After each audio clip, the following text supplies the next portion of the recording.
Hey, this is Zac. And I'm Clint, and we wanted to thank Exo-terra for sponsoring this episode of Colubrid and Colubroid Radio. Exo-terra is the industry leader in glass terrarium enclosures, and we are a big fan of getting to see the species we work with both at home and at the university. We utilize Exo-terra caging here at Metazotics, and in addition to top quality terrariums, Exo-terra offers an array of heating options, lighting, supplements, decor, and truthfully anything needed or wanted when keeping reptiles. Thank you, Exo-terra, for supporting Colubrid and Colubroid Radio. Howdy how, everyone. Welcome to another episode of Colubrid and Colubroid Radio. Zac here. It's been a very interesting 10 minutes. I spent the whole day thinking, those radiated rat snakes. And then I kept looking at Latin names and was like, there's no radiated rat snake. That's not a radiated rat snake. And I had a little subheading under my name as radiated rats, but you can see it's not, because today we have on Christen from Stygian Exotics, and we are going to be talking about copper rats, Not radiated rats. And the thing that is really funny is right before my mistake was pointed out, I told Clint, there's a lot of Latin names in this episode, and I made you a cheat sheet so you can get through it. And my cheat sheet was freaking That's how wrong. much confidence Zac has in me. He's like, listen, stupid, I've got this paper for you, and it's going to help you with the big words. Yeah, and that was wrong. It's all wrong. I'm like, thank you, Mr. PhD. Yeah. For making my Have day. your moment in the sun. So, anyway, okay, cool. So we are not talking about radiated rat snakes today. We will be talking about copper rat snakes. I don't know the common names for the other ones, Solognathus flavolineata, but we'll learn that when we have on our guest today. But before we get to that, we need to talk about things, because we have a pretty massive update. It was Clint's 3rd anniversary 48 hours ago. Yes. And you're still healing, right? Oh boy, it was a madhouse for sure, and I mean, it was great. It's first off, I mean, to really step back and take in that it's our 3rd anniversary. 3 years. I mean, most new companies fail within their first 3 years. So even if we fail next month, we beat most other companies. Yes. But no, it was exciting. It was different. There is a piece that I'm going to talk about from the anniversary for the market update, and it will be very, very business specific. So hopefully those who are into that part are going to enjoy it. But so last year we had it was a huge influx the first 3 hours, and then it was much softer the rest of the day.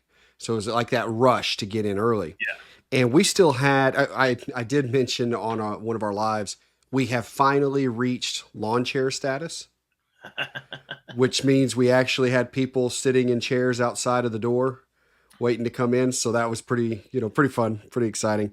But it wasn't the beat down the doors. It stayed steady, but it wasn't that huge, massive rush as soon as we opened. However, it went all day. It was steady. It still had its, moments where it would soften, but it wasn't like we were relaxed by 3:00 last year. We still had people that, a significant amount of people at 6, this year. So it stayed steady all day long. And that was in the Chandler location. The Henderson location had a softer morning, but then revved up in the afternoon. And my theory on that was, for any of the overlap where the people that are going to go visit both, and deciding, they're probably going to go to the Chandler location first, because that's the larger location, and then went to the Henderson location, afterwards. All in, it ended up being a successful day, and I'm going to talk more about that on the marketing update. We very, very pleased. I mean, it ended up being the now record day for Metazotics as a company. Definitely our highest volume day to date. So very, very cool. I'd like to thank everybody that came out, everybody that made purchases online. I know there are listeners that made some purchases. I've got several that I am delivering to Colubrid Fest. Nice. So thank you guys. It certainly was exciting. And I want to give a big shout out to the team, both the Chandler and Henderson locations, as well as our volunteers. We had Andrew Hughes, he volunteered. He ran our colubrid table with Corey from the nursery, the colubrid and ball python table that we set up in the middle. And all day, I mean, they're snake after snake. So there are two numbers I do want to report from that. First, all in between the two locations, 147 animals went home from the two shops in one day.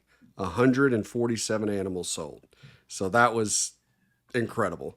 But another number that I'm really proud of. So Dan Yeager of D. Yeager Tattoos. He's a local tattoo artist, a regular in the shop. He's already been running things where he donates. If anyone gets a reptile or really nature-themed tattoo from him, 10% of the fee he donates to the CCR Conservation Corp. Thank you, sir. Yeah, absolutely. He's a great guy.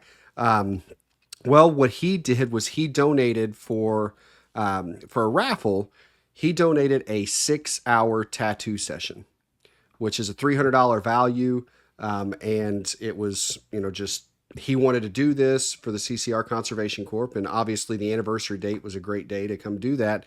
But not only did he donate that for us to raffle off, but he hung out in the store all day promoting it, introducing himself to anybody who wanted to know about the tattoo artist. And I mean, just really helped make it even, more important. And so through that, as well as donations at the register and just cash donations, we were able to raise $544 for the conservation fund during the anniversary event. So yeah, so I was really, really happy.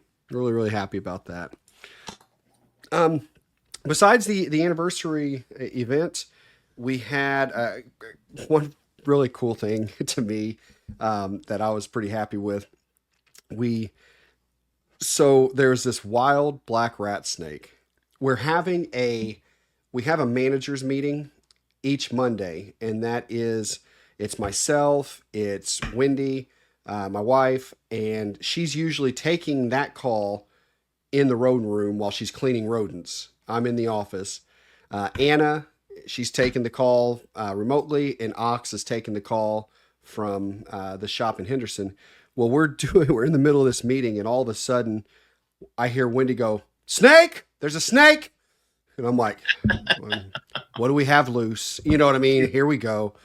And so I go in, and no, it's a wild black rat snake that's made its way into the rat room, and just nice, probably 3.5 foot maybe, nice little guy. Well, they get him, relocate him out back, and I'm like, you should have let him chill for a little while. Well, fast forward about 5 days, Wendy's in there cleaning. Snake, he's back. Sure enough, the exact same black rat snake has made its way back in. And he's just chilling on one of the rat racks, not doing anything wrong. So this time I'm like, we're feeding him. He has worked to get in here twice. And it's not an easy, feat. I don't even know how he's getting in. But so I just got him a little rat pup, fed him a rat pup, and he, sure enough, just takes it, eats it right there. No fuss, no muff. Yeah, I mean, it goes to show why I love that species so freaking much. They're just so chill. So fed him that. Then a few days later, he's still in there when he's trying to clean. So they've relocated. And I'm like, just let him, for me, I just want him to live there. But he'll go out, he'll get his water when he wants water. Just let him stay there. But put him back outside. My guess is he's going to find his way back in. He's going to be in there again. Yeah, but I just thought that was really neat. It's fun. That is the literal definition of paradise to a black rat snake, your rat room. Yeah, he's not leaving that anytime soon. Absolutely. So that's pretty cool. I do have bad news. Oh, no. And that's as of today. So I am 99% certain that when I come in tomorrow morning, our female Ptyas nigromarginatus is going to be dead. Really? And we have no idea why. This snake has not missed a meal. There's been no regurgitation. There has been nothing wrong with this animal. The only change that has been made is there was a food item that I changed. Fed both her and the male. The male's still doing fine, no problems. I don't think that is it. It was the only difference of anything. But she is incredibly lethargic today. Corey came and got me when she noticed. And I've monitored throughout the day, and I'm like, yeah, she's not going to be alive come tomorrow morning. And I have no idea why. So that sucks. That really sucks. But there are people who have been kind of keeping tabs on me with it, and everything had been going perfect. And I know there's another Kevin Pollock. We talk pretty frequently, about this species because he keeps some too, and I know he has experienced the same thing because he keeps checking on me if I've experienced it, and where he's had the species just crash on him, with nothing. And I thought possibly that was like from rodent only feedings, like maybe that's causing an issue. So coincidentally, what I just switched him to non-rodent, and after one meal. So yeah, I'm like, I don't know, but that sucks. But it is, it's a part that I'm dealing with. So, how big were they growing? Yeah. They don't grow as fast as I would expect a snake that gets the size that they do. I will say that. But yeah, they're growing. They're both putting on size. I mean, it's like I said, the male was larger than the female, but I don't know. I really don't know what's went on. I mean, the temperatures have changed in the room. We just had this cool front come in, but I mean, they still had supplemental heat. I mean, it shouldn't have been anything. Yeah. So I don't know what's happened there. Okay. Well, before I give my updates, I got to get my dog out of here. So he has a tendency to do battle with the Gila monsters, and it'll sound real fun to the people that are on. Well, I'll tell you guys, while he's doing that, there is another thing that I want to point out for everyone who's listening to this prior to Colubrid Fest. We said we're going to remind you every episode until Colubrid Fest, and that is donations. Yes. As you all know, during Colubrid Fest, we have the auction on Saturday night with all proceeds going to the Conservation Corp. And the only way that auction is successful is if we have lots of items to auction off. And as a reminder, if you are coming to Colubrid Fest, you can bring, whether it's, what's called dry goods, so anything that's not alive, and that can be anything. You can bring that with you, and you can bring it in Friday night. You can bring it in Saturday. We'll get it set up. Same thing if it's a live animal. Please bring it in a deli where it's visible, and we will have that put out. If you are not attending, you are welcome to ship any dry goods to Metazotics. Our address is on our website, or you can reach out to us. If it is a live animal, you're welcome to ship that to my local hub. You can reach out to me and I can get you that information. We would ask that it be delivered the Thursday before Colubrid Fest. And that's just to give us that extra cushion in case it doesn't arrive on Thursday, that the team can grab it on Friday and pick it up. But otherwise, it'll be coming with me Friday morning. So again, donations. Anything you guys can do, we certainly appreciate. Yes, we do. I'll be donating a fair amount. Yeah, Metazotics absolutely will be. Yeah. So, okay. Well, my updates are kind of fun. First day of the school year was yesterday. So we're back in it. Summer went kind of fast this year, but I can honestly say this is the best summer I've had in the past 5. The students I'm working with are great. The stuff we accomplished is pretty cool.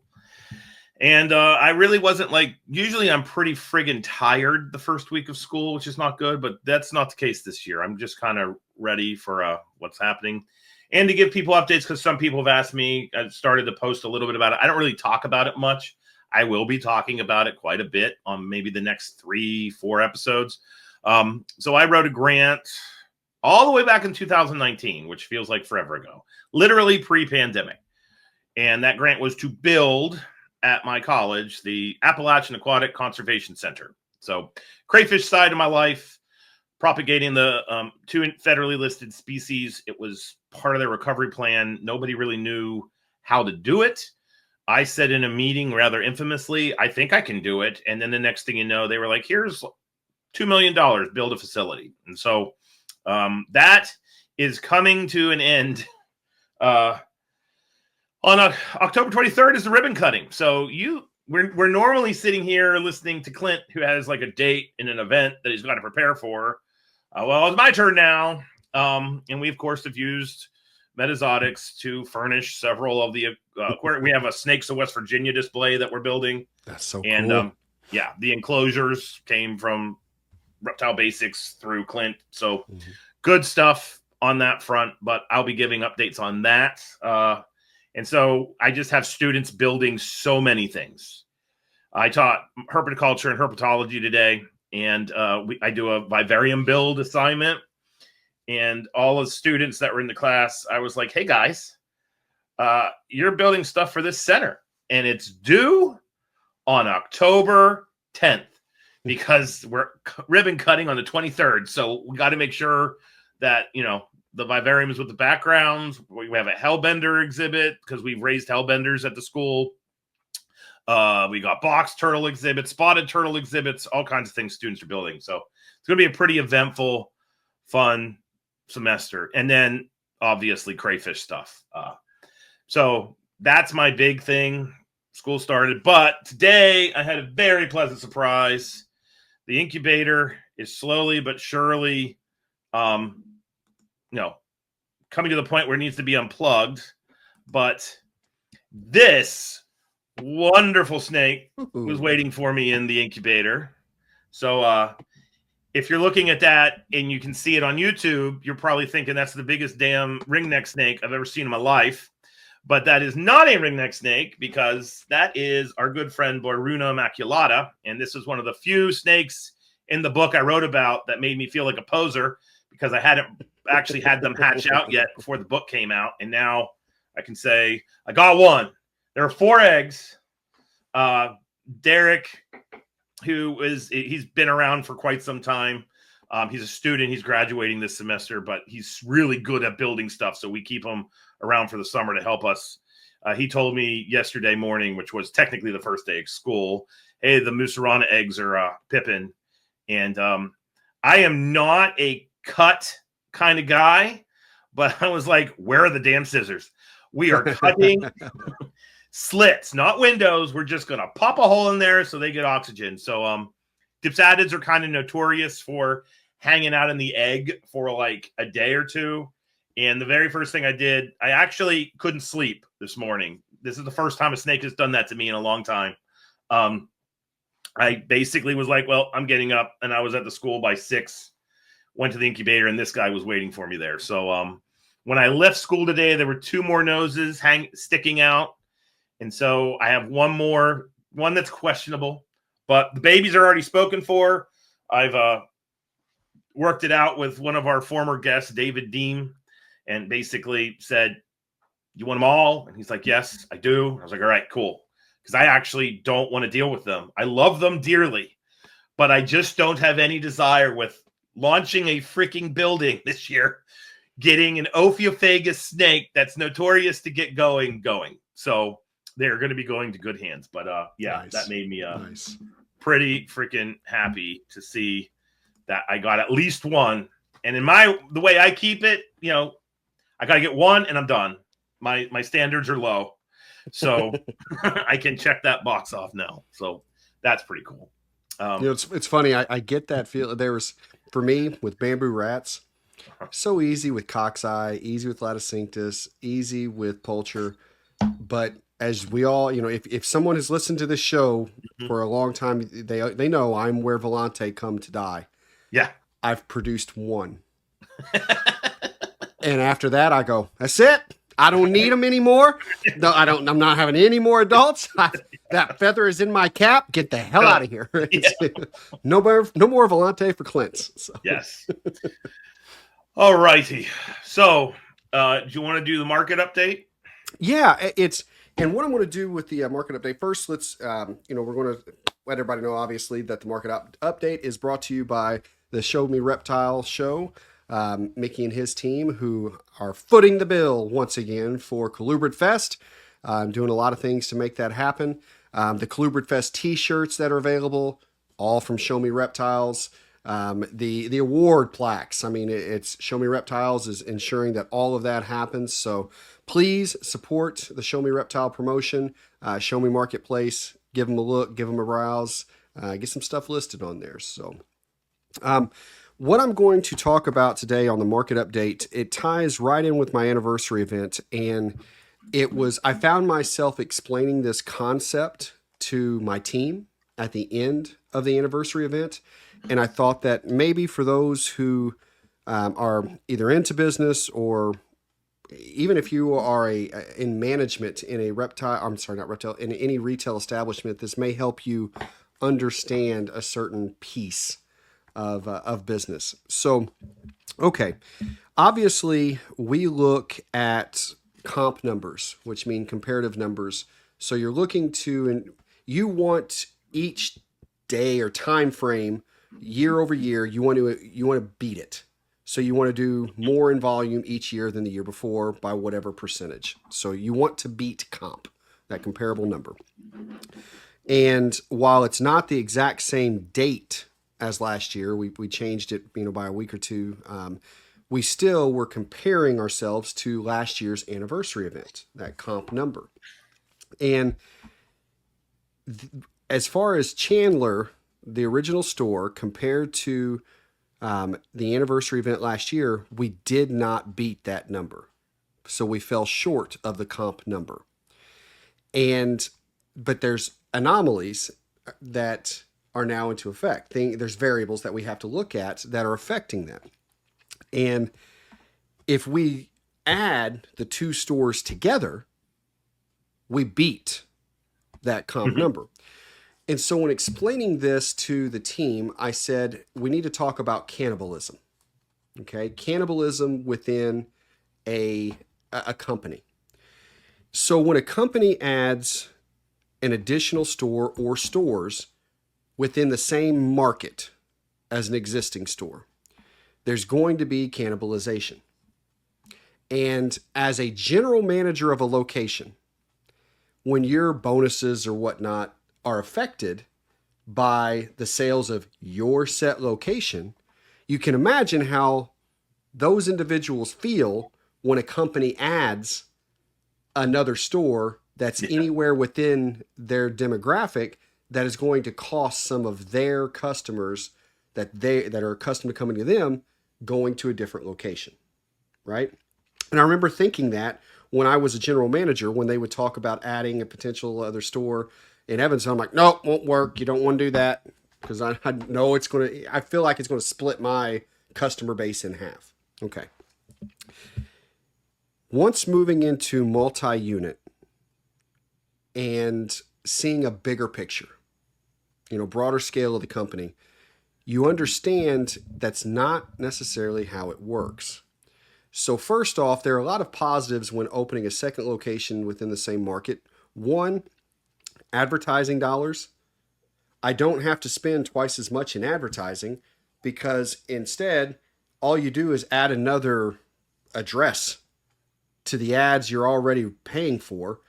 And now suddenly your advertising dollars are actually split in half, meaning you're spending the same amount, but now half of them are on this store's profit and loss statement. The other half is on this store's profit and loss statement, which instantly makes the first store more profitable because it's getting just as much advertising as it was, but for half the cost on their bottom line, if everybody's kind of following what I'm saying there. You're buying things in higher bulk, therefore you're getting them at lower per unit cost. So you have better margins. You're able to keep your prices lower and, make your customers happier, which keeps them coming to you. So there are those benefits in having these multiple locations and within the same area. But cannibalism is still going to occur. However, let's say and I'm going to make up numbers here, okay? Let's say a store is doing $1 million a year, okay? $1 million a year. And you add a second location. And in that first year, that second store does $500,000, okay? And that first store drops from $1 million down to $800,000. Because obviously some of the customers that are going to store one, or were going to store one, are now going to store two, right? Makes sense, because they're at some point there's going to be people that live halfway and they're going to choose one or the other, right? So the first store one, they're upset. You know, you put this other store here, look, it's just stealing, $200,000 of my business. But remember, store two did $500,000 in sales, and it only cost $200,000 of store one.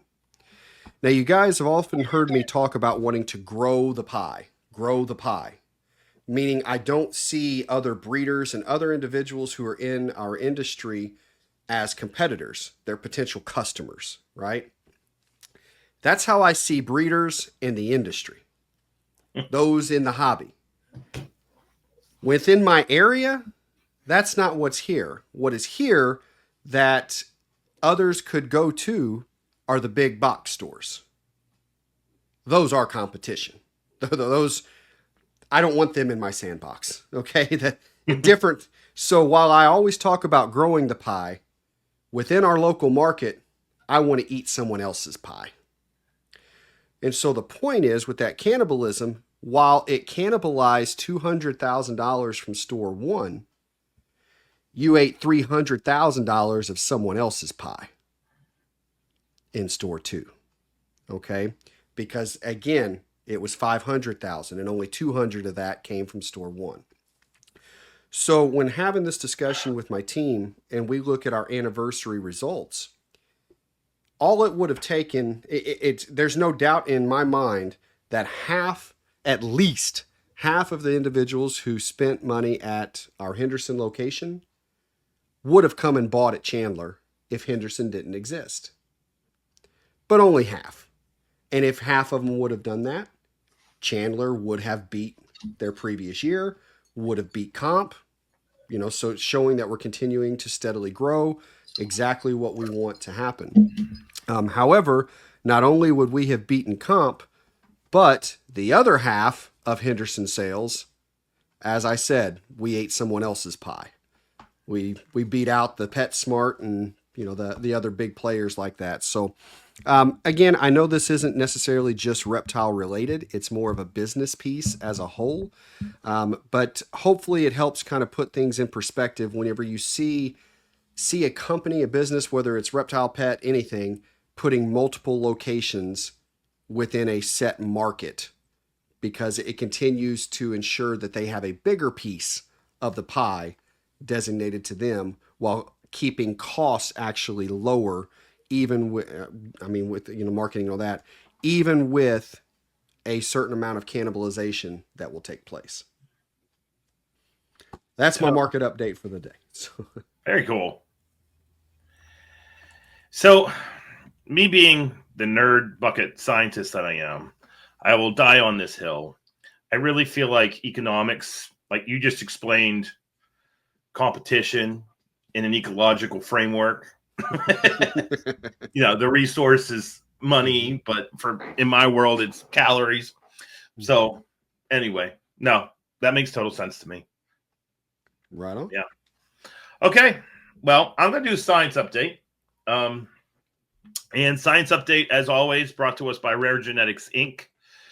Bring sheds to Colubrid Fest, please. They are working on hogs. They are working on kings. They're working on Drymarkin. They're working on corns.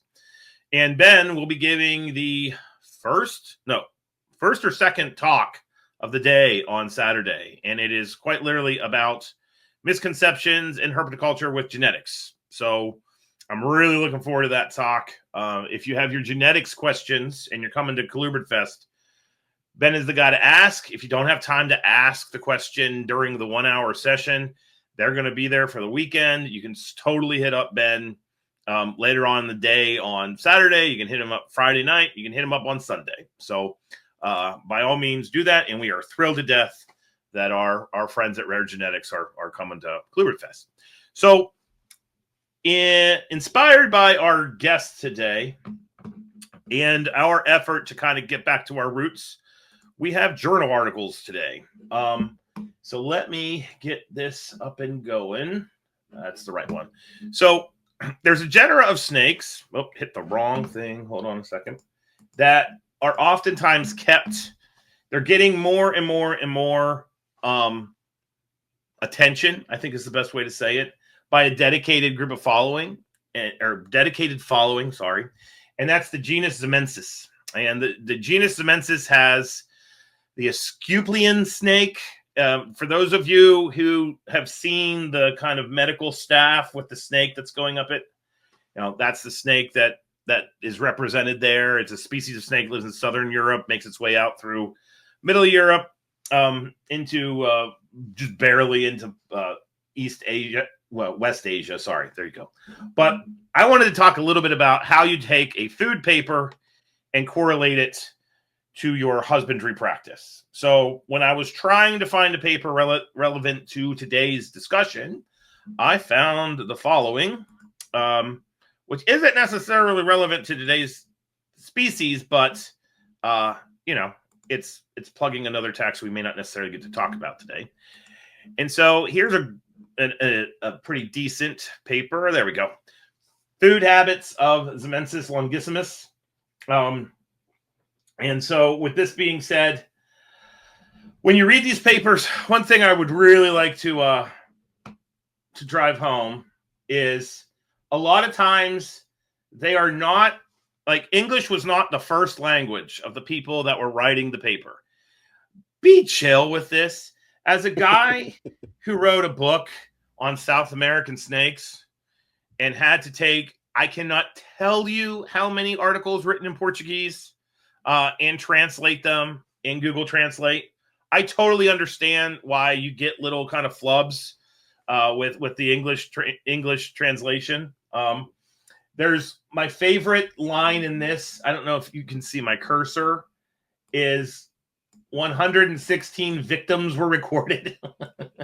And these are prey items, but there really wasn't like a direct translation there.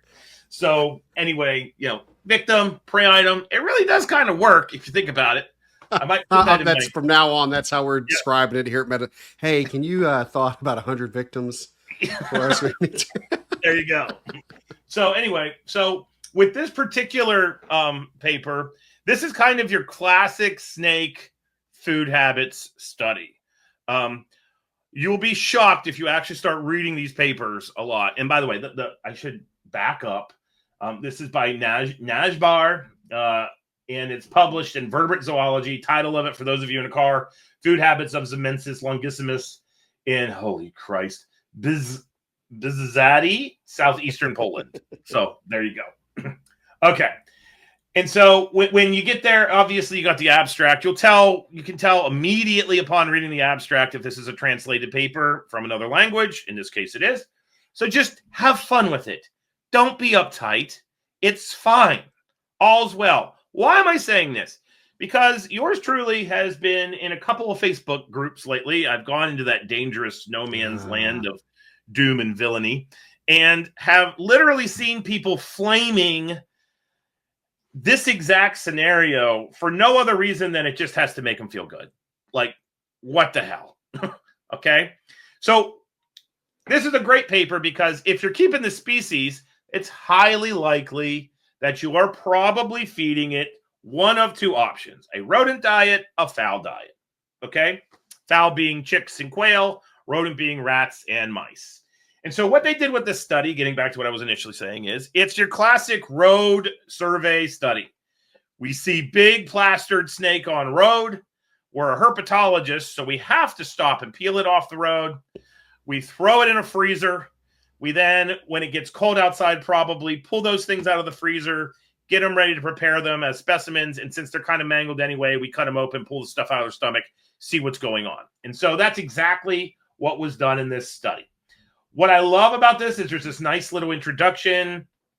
There's a map that shows you where in Poland the study was taking place. But if you look, there's the study area. The materials and methods of this paper is very short because it doesn't have to be complicated. And that's one thing I want to get across to people. You do not have to be doing crazy things with p-values and ecological modeling. Like sometimes you can literally say from 1990 to 2005, I peeled dead snakes off the road and saw what was in their stomachs. I mean, that's literally what they did. But this is invaluable stuff to us because we're able to actually see what the hell these things were eating. And so what they did is they figured out the gender of the snakes. They put them into size cohorts to kind of look at what the diet was. And they created this table that you can see if you're in YouTube on the right. And I'm going to read off that table. So if I'm taking this and I'm trying to figure out what should I be feeding my snakes. Now, this is one population of a wide-ranging snake in Europe, and that must be noted. But in Poland, this study area, 69% of their diet, that's what the share is, was made up of basically small mammals, mostly rodents. There's Soryx in there, which is a shrew. Microtus or voles. Clarithonomines is some kind of, I'm assuming, rat/mouse/rodent. Okay, could be, I don't know that genera, so there you go. Microtus, same deal. That's a definite rodent. So lots and lots of rodents. So 70% roughly of their diet in Poland, rodents. That's interesting. Then when we drop down, the next 15.5% are reptiles, which is interesting. So these guys fill a niche that's kind of like a racer, but not at the same time, which is kind of interesting. So we have that. They're eating birds, and the birds, like we have passes, parrot. Those are dove, pigeon-like things. I don't know what the hell the other things are because I'm not a bird person, and I didn't have time to look them up. But I can tell you that 11.2% of their diet is made up of birds. So when I look at this, I see 15.5%, 11.2%, that adds up to about what? 26% or a quarter of their diet, not mammal. So if I'm feeding Zamensis and I'm trying to come up with a feeding plan and I want to use this paper, I'm not going to immediately say, no more rodents. What am I going to do though? No more birds. I'm going to basically look at this and see that there's a diverse series of rodents. And it's not a monotypic diet that's making up 69%. It's a lot of different species of rodents that's making up the 69%.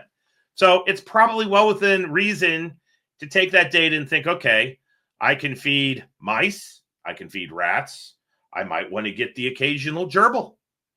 Maybe when Rodent Pro has those crazy sales where you can get like a hamster for a quarter because they can't move the hamsters, maybe we get a hamster for our Zamensis. Maybe not. That's a weird shaped rodent for one of these snakes to be eating, but like have fun with it.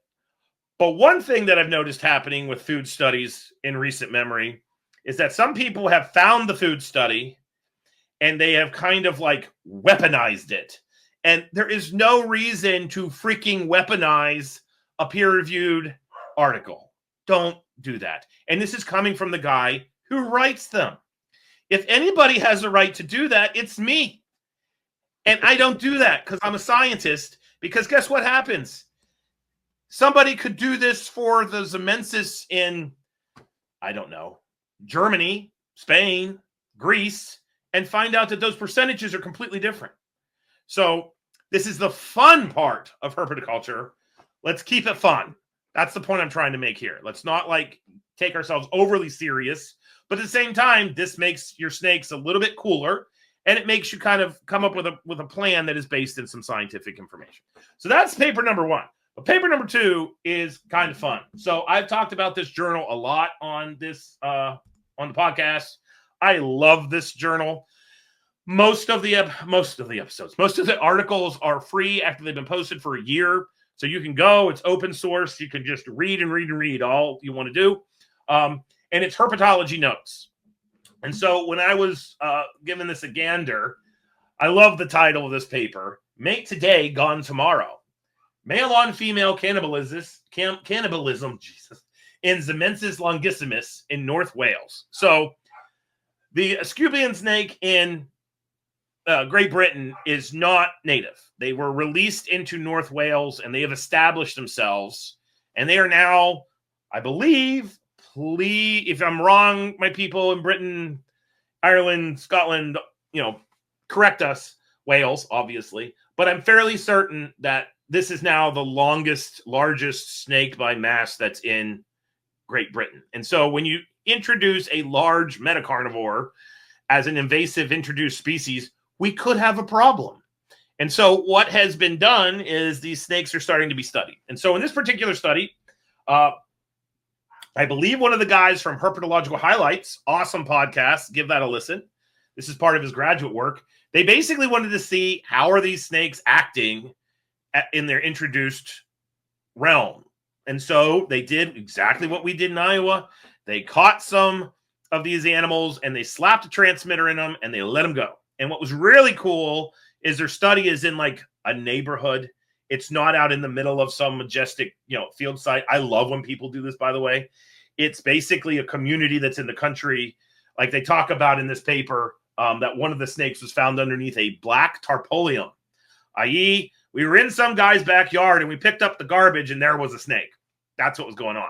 But what was really interesting is they were tracking the two individual snakes. One was a male, one was a female. And they kept noticing that the signals were overlapping, but they were never directly overlapping. So they thought, okay, these animals are interacting. And then they went to track the snakes and found out that I think it was the female was pinging inside of the male. And yeah, they interacted. The boy freaking ate the female. And so this is obviously relevant for those of us that are trying to breed this species, because we now have documentation of males eating females. So you can take it like one step further. Okay. And here are the animals the day of implantation. And so you can see with this figure, the female A was eaten by the male B. Now, if you read the paper, they don't know if the male hunted the female, killed the female, consumed the female, or if the male found the female when she was dead and ate her. And so this isn't necessarily direct evidence that, Asclepian snakes are like eating each other. It's direct evidence of that, sorry. But that they're hunting each other. It could have been something happened to the female and the male ate her. They had no way of saying that. And the authors did a really good job, in my opinion, of explaining like different scenarios that could have led to the female being consumed. But in the end, the thing that matters most is that female snake ended up inside of male snake. And what was also kind of funny is they couldn't find her transmitter. Like they found her in the male, they took data, and then basically he either crapped out the transmitter or puked up the transmitter. And whether they want to admit it or not, I promise you, as someone who buys those $350 transmitters on a limited budget, they were not happy that they couldn't find that transmitter. If this was my study, that male snake would have gone into a bucket and he would have lived in that bucket till he defecated her transmitter. And then he would have gone back out to the woods so that we could, save money. Because all you got to do with the transmitters is send them in to get a new battery, which is much less expensive. But I digress. So that's the science update. Now that I'm back in school, we had a Patreon call. So thank you to our collaborators. We talked about the science aspects of the show. I know that you all enjoyed the books, but I'm going to try to get back to some journal articles for a while. And so this was the first installment of that. So there you go. Very cool. Very cool. Okay. Are we ready to bring on our guest? I think we are. Let's do it. Okay. Who sponsors our guest? Our guest segment is sponsored by ReptiChip. ReptiChip is utilized by Zac out there for a lot of his incubation media. We utilize it out here for tons of stuff. Now, honestly, every one of our nest boxes have Repti Earth in it. Absolutely love that. And ReptiChip, as well as Baby Chip and Microchip, is utilized for a lot of our Asian and really our human loving species. So hop out there, get yourself some ReptiChip. All right. So coming to the stage, we have Kristen. How do you say your last name so I don't butcher it? Jacques. Jacques? Very good. From Stygian Exotics. Glad to have you on.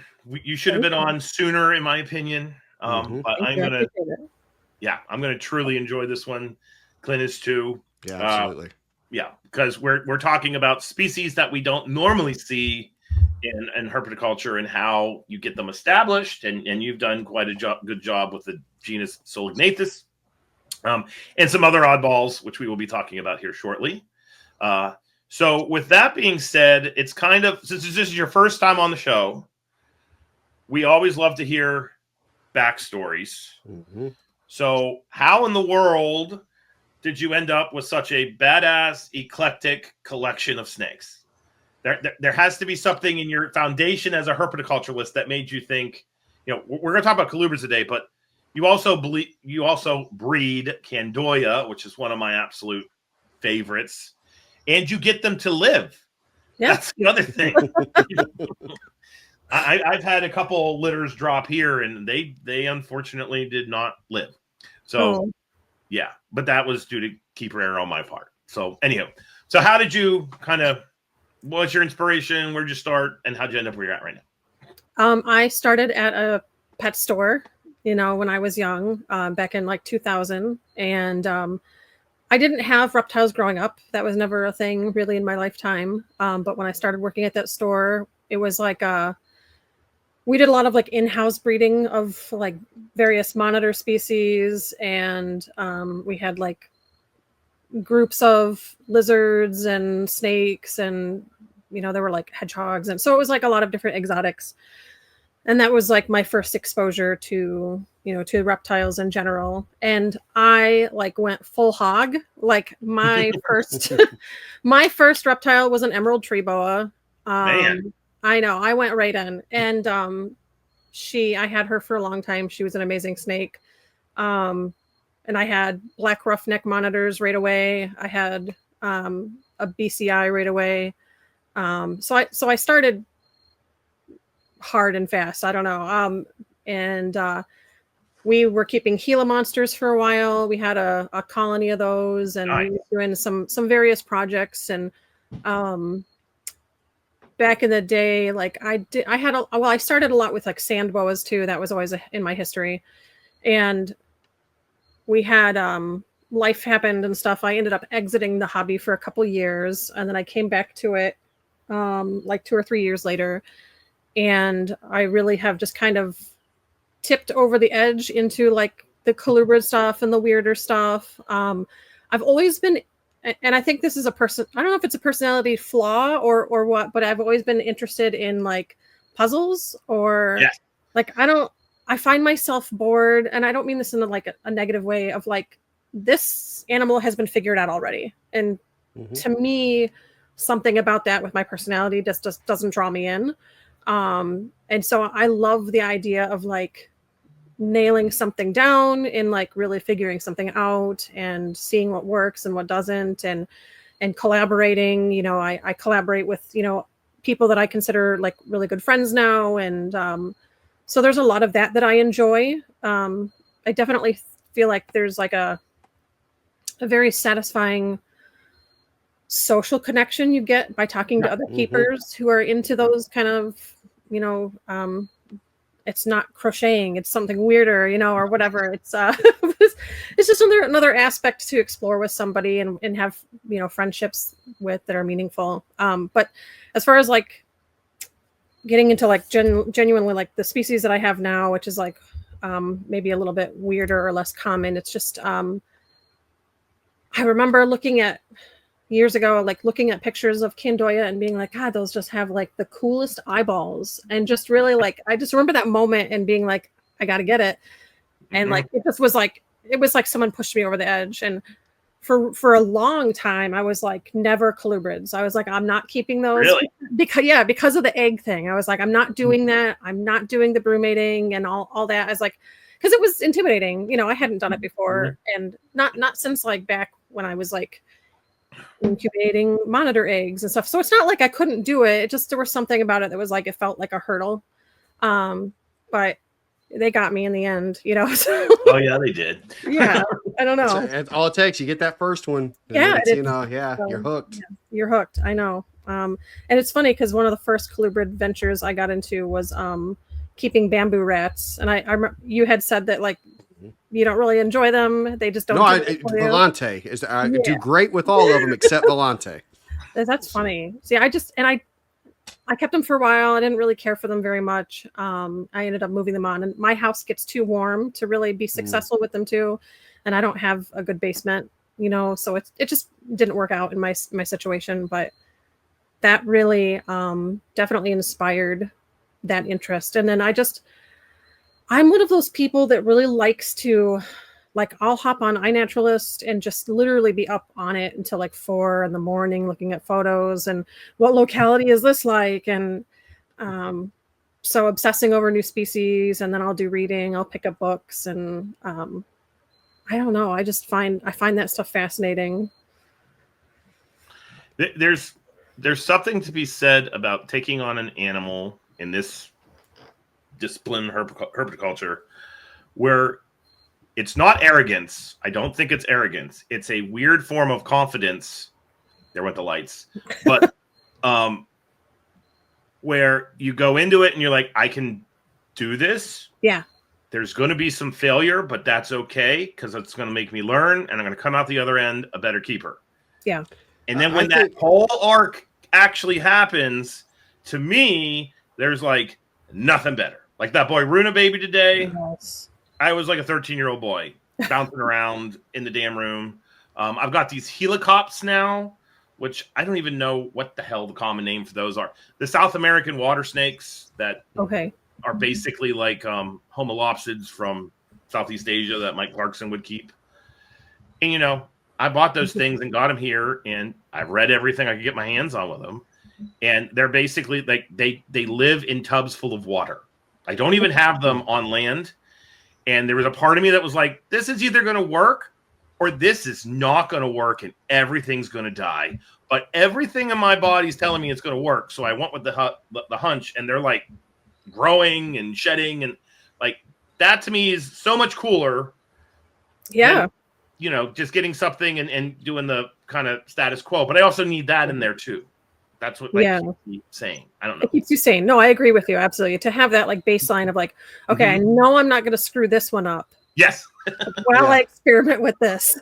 No, I get that entirely. Yeah. I think it takes a special person to kind of jump in and do this as well, because it's not only the time and effort that is invested, you know, all the observation time that is invested and pivoting and adjusting, but it's also, there's a financial investment, because so often whenever it comes to these animals, there's a significant loss along the way, you know, while learning. And so, I mean, it takes someone who's willing to do that, to figure that out, you know, to figure out what the nuances are to keep these alive and to, you know, make them thrive in captivity. So, you know, I tip my hat to anybody who's willing to take on a new species and see what they can do with it. So, yeah, that's one of my husband's least favorite parts about the financial burden of like, oops, that didn't work out, or, you know, it's just part of it. And I was like, I'm sorry.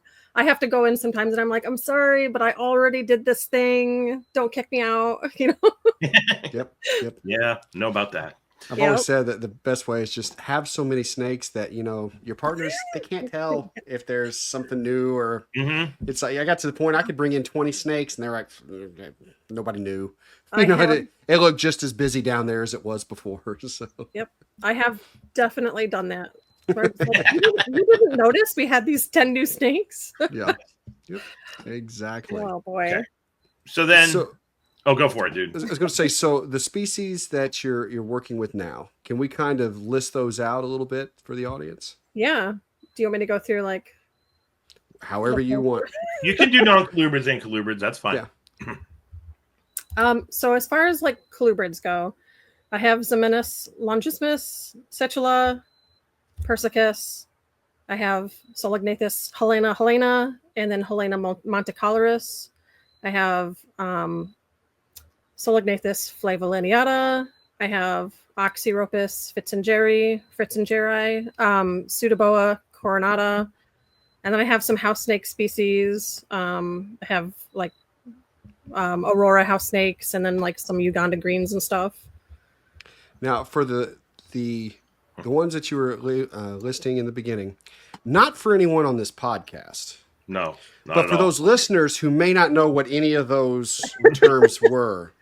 Yeah, that's fair. Everyone on the podcast, we know what all that is. Yeah, of course.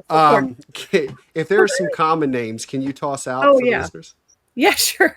So like the Longissimus are Asclepians. I know I butcher that every time.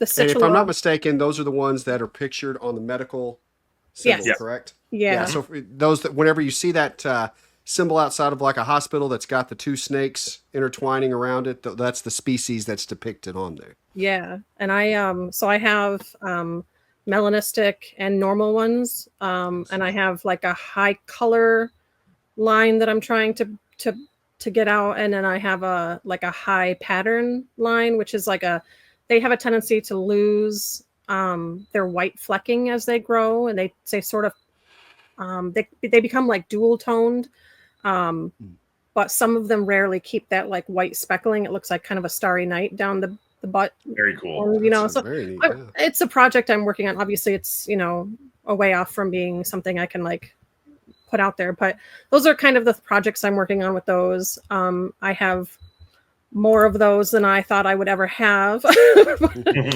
That's part of that too. For the Citula, the Zeminis Citula, those are like the leopard rat snakes. So I have, they're called like blotched or saddled ones, which are like the normal ones you see. And then I also have striped phase, and I have the black ones as well. So in the next 1 to 2 years, I'm hoping to produce black striped Citula, which will be really neat. Yeah, that'll be cool. Before you move past those, I said that I was going to mention this on this episode.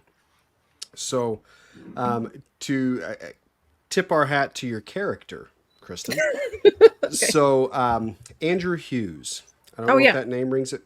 Yeah. So Andrew is a regular here at the shop, and good friend. Yeah, he's a great man. Yeah. And when he came in, I don't know how we got on this topic, but I mentioned that you were going to be the next guest, and he told me how he was having trouble with a leopard snake that he had purchased, and was struggling with it, and he reached out to you because he had seen where you had posted things about him. He did not get the animal from you, got it as part of a couple others he was purchasing, but you went above and beyond to assist him in kind of tweaking his husbandry and getting things just right for it. And since then, the animal has taken off, is doing fantastic, and he went on and on about how polite you were and how much you helped him with that. So I said that, I will be sure to mention that, on the show, because I think it's important. I mean, we talk so much about building the community, on this podcast, and we're all for that. So that right there is a prime example of how the community gets built and how those relationships get formed, that you had mentioned earlier. So sorry to interrupt, but as soon as you said, I'm like, oh yeah, I know something about that. So I wanted to mention that. I enjoy that aspect too. And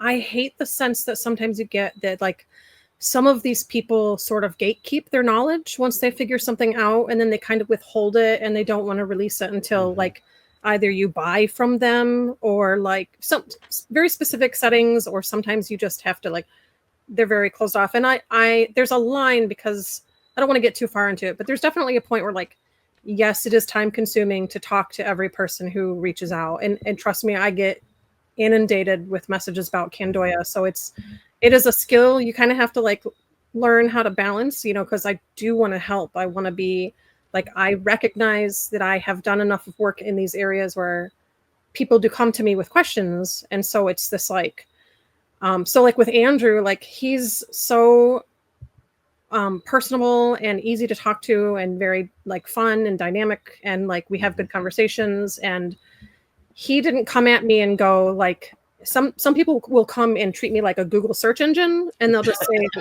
how to fix snake, like respond now or whatever. And And so there's a, like, I appreciate genuinely when someone is willing to come to me and like build a relationship with me and like, yeah, I'm going to help you with this snake. Like, it didn't come from me. I had nothing to do with it, but like, yeah, I'm going to help you, especially with like this animal that like not a lot of people have, you know, even in the States still, it's like, they're not new to the hobby, but yeah, they are not widespread by any means. Right.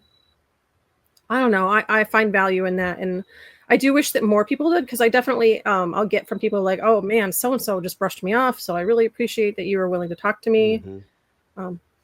I don't know, that aside, but, but yeah, it was really nice getting to talk to him about that and help. I'm really happy to hear that my suggestions help, because I never know sometimes if I'm like, you know, but yeah, he said it's, I mean, everything's doing fantastic there. Sorry to divert you. No, you're fine. So you go back into what you're keeping. That popped in my mind as soon as I heard it, and I didn't want to lose it and forget about it later. So I'm keeping the Persian rat snakes, which are the Zamenis persicus, and I have melanistic and I have red phase. I love the melanistics. I love working. Well, I mean, I love all of them, but like I produced eggs for the first time this year. Congrats. Which was like, I was like very patting myself on the shoulder for that, or on the back, I guess. But those are, I think those are just such cool, unique snakes with like a ton of potential for the hobby. Especially, they just they stay so small. They're like relatively docile. They're not evil or anything. The babies have been kind of a little bit of a getting over that hump of getting them going, but they're cool. I'll keep working with them. I actually am importing some more of them to round out my genetic bloodline pool as well.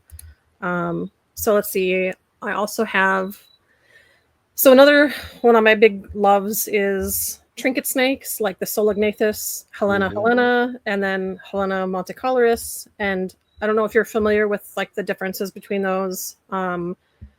So like Helena is from like India, Sri Lanka, and you know, those surrounding areas, and those are the more like common. They're actually called common trinket snakes. So those are the ones that, like, if you're gonna see them, those are the ones you're gonna see. And I got them right here. There you go. Perfect. And so I have a healthy group of those. I have 4 or 5 different bloodlines of those now. I'm really enjoying these as like, they're such an underappreciated snake in the hobby. Underappreciated colubrid. They're so easy to take care of. They're so like right out of the egg hatching. They're like, okay, let's have a frozen thawed pinky. Let's go. And they have no, you know, they're just, they're relatively easy to maintain. They're super gentle for the most part. I can't say enough good things about them.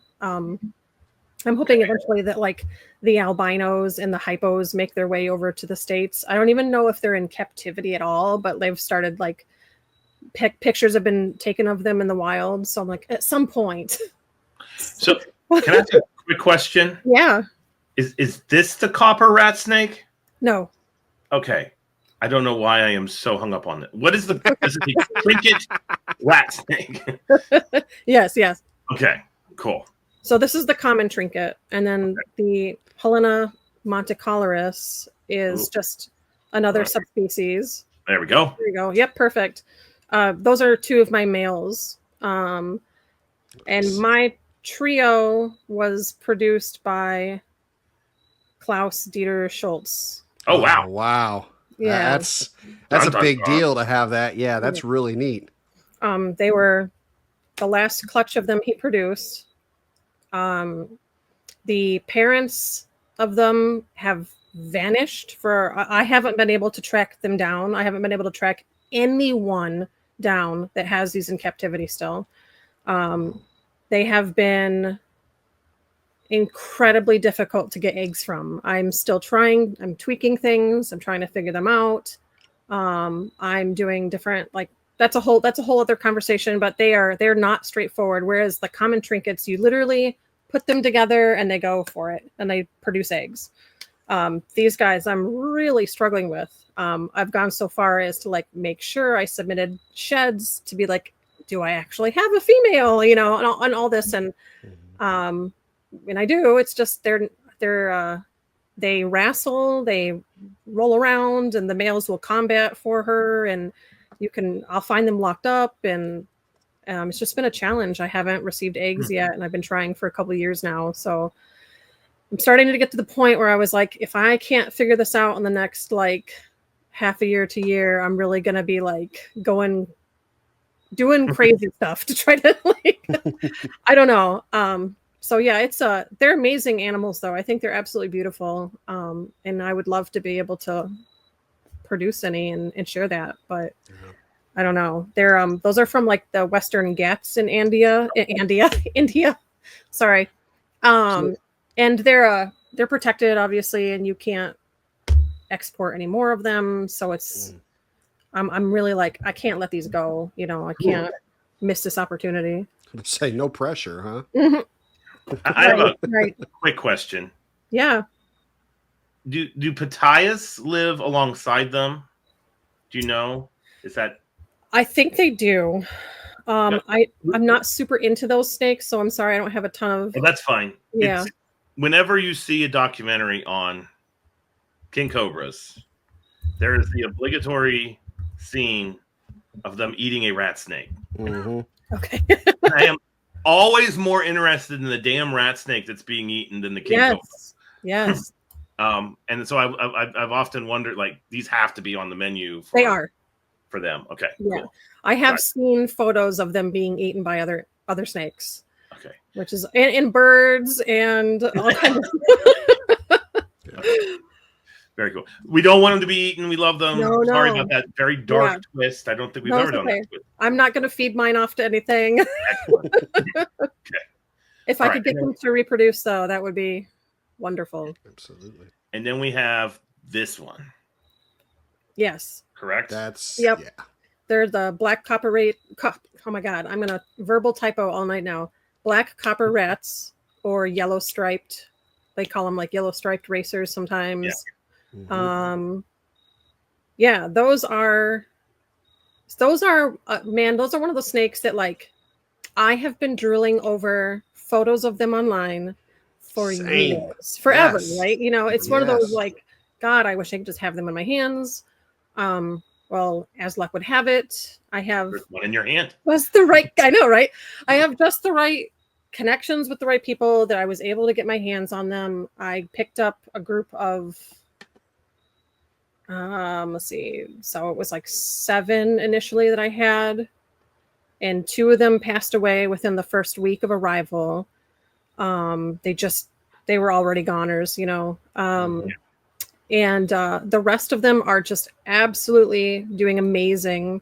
They've been in captivity a little while now. I've had the group since February. Okay. So not super long, but like that's a good chunk of time for a snake that's very notorious for just dropping dead when they get collected like this. Yeah. And they were adults when you got them? Yeah, most of them are adults. One of them is still on the sort of smaller side, but I think 4 of them are like true adult size. The 2 biggest ones, like they are just beasts. Like they're thick and they're long and they're beautiful. Definitely, I'm hoping that doesn't mean too old to be of use to establish captive bloodlines, but yeah, they're just amazing. They're doing awesome. They're eating frozen thawed for me for the most part. Wow. They are. I have had them in my quarantine room since February, and I'm getting ready to start setting them up in their permanent enclosures soon, which I'm excited about. They've healed up all their wounds. Everything looks really perfect. I have like I like to do like a pretty lengthy quarantine with them, you know, with stuff that's coming in. And so I've had them kind of just back there chilling, and it's nice and quiet in there. But I've got they have a notorious reputation for like doing nose rubbing, and they'll actually like rub their scales off and like really be raw. And they get that way if they're too stressed or the space is too small. So I'm kind of trying to figure out like what's too big without making them feel exposed. And the dance. That dance. And so I'm gonna try to move them out probably in the next couple of weeks here. I've got some cage juggling going on.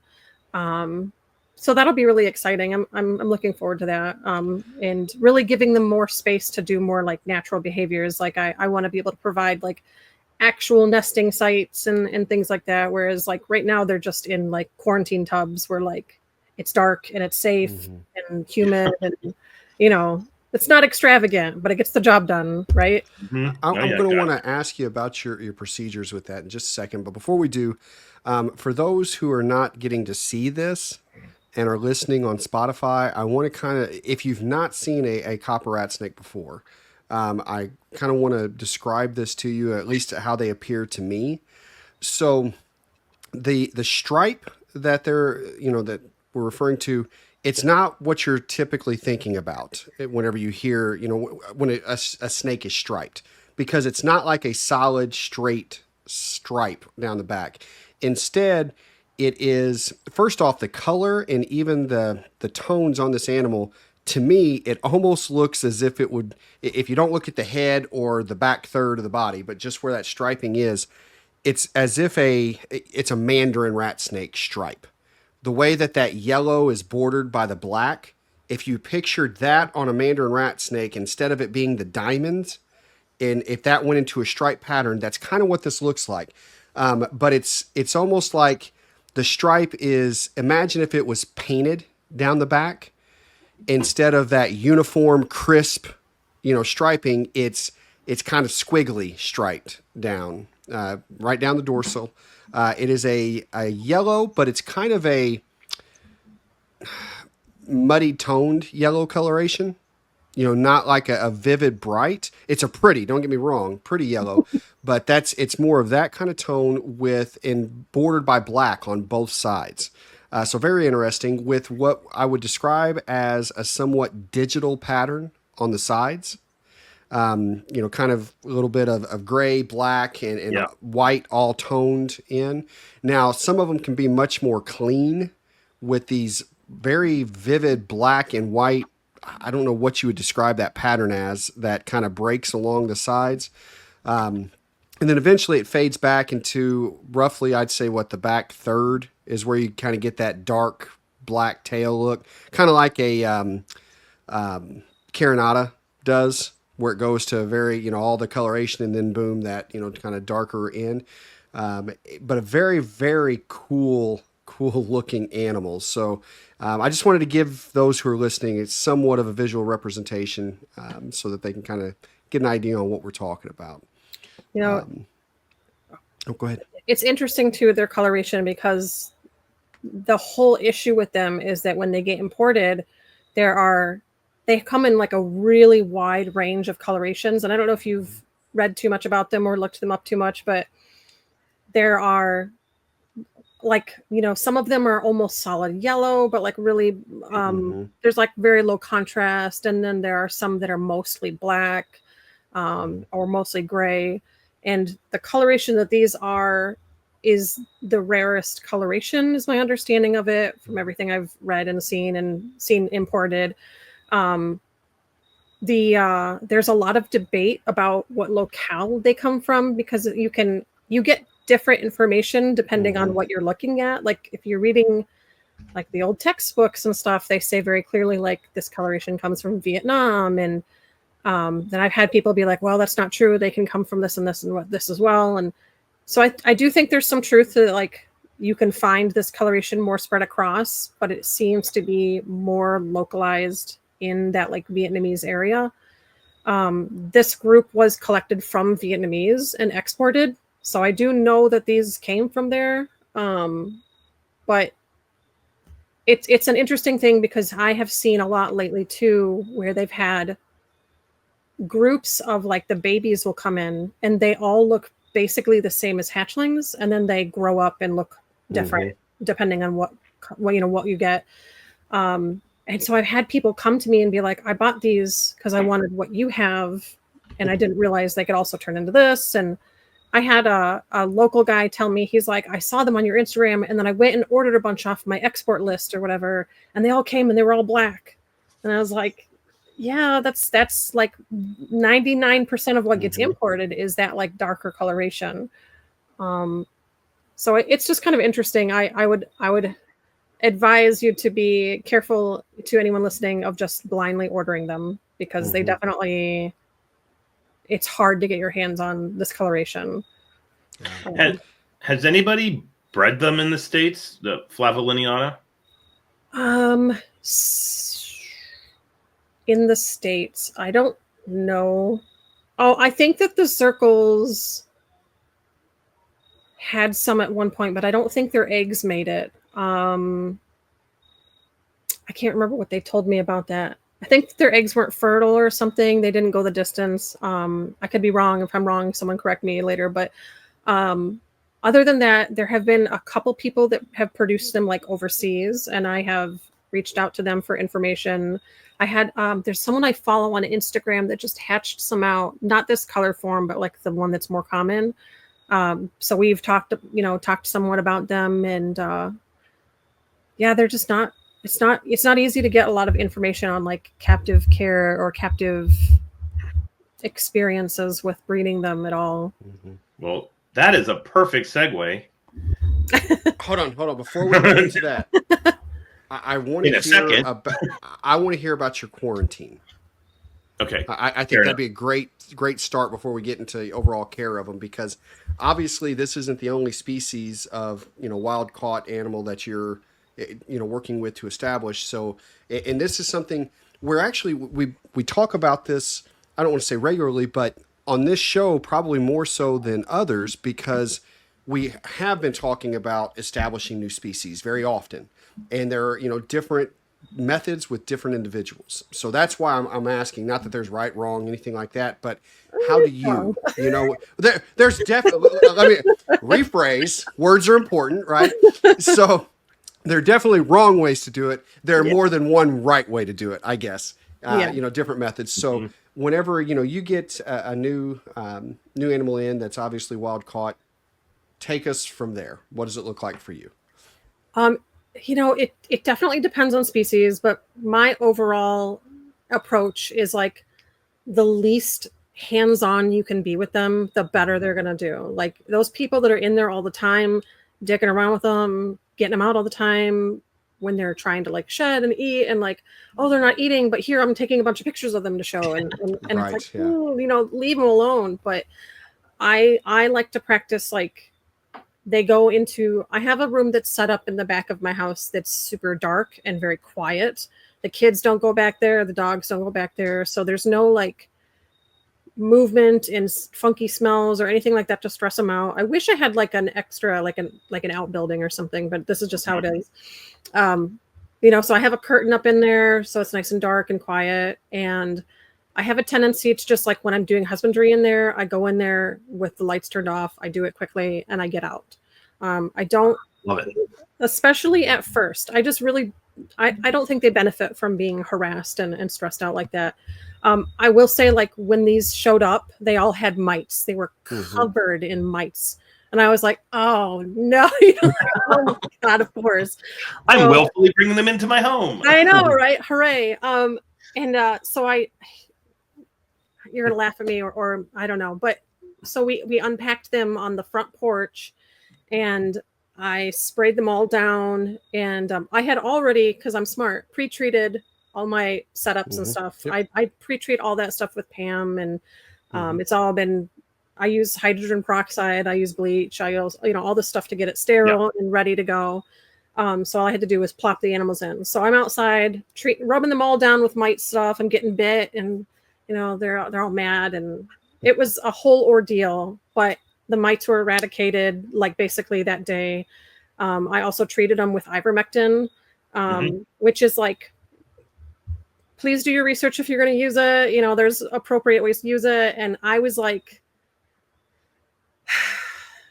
I had invested a lot of money in them, correct? But like, I'm not about to infect my entire collection. Yeah. Right. So I will take all the steps needed to address the situation before it becomes a problem. So that's what I did. They were gone. They've been gone since, a week after they showed up or whatever. And I'm one of those people that I'm like, what's that movement? Is that another mite? And and they're like, oh god. But no, Every time you see a black speck, yeah, is it's that like dirt, poop? You and they stare have, at like, it to see if it yeah. moves, right? Mhm. Well, they have these little they have these like black patterning along their Your flanks. yeah, the sides and stuff where like I'd be like, oh god. Anyway, long story short, that's all over with. So generally I of course I pre-treat everything, I sanitize everything that's coming in. And then I do like RAL testing, research animal laboratory, right? That's I always call it RAL, so I always forget the long form. But I utilize them. I have a pretty like when I'm gonna be working in there, I come from a research background, so when I worked in like research labs, you would have like the dirty animals, and you would change those last in your day, or you would address those health concerns last. So I do my normal husbandry, and then I'm like, okay, am I finished in here? Now I'm going to go address these guys and their needs. And so I sort of tier it like that, what's been here the longest versus what hasn't been here the longest. And that just comes from, I think, like a decade of that being like my day-to-day job. So that I think helps a lot, just like, because just in case something comes in, you're not exposing everyone else to that kind of nonsense. And then I am like a weirdo. I will like take Pam and I'll spray like the carpet area that separates the tile from like because it's like my nightmare to have something like that happen. Yeah, I'll say one thing that is, in my experience, because obviously here at the shop, there's certain times that there are field collected animals that come in. And there's times where obviously we're having animals coming from breeders, from all over the country.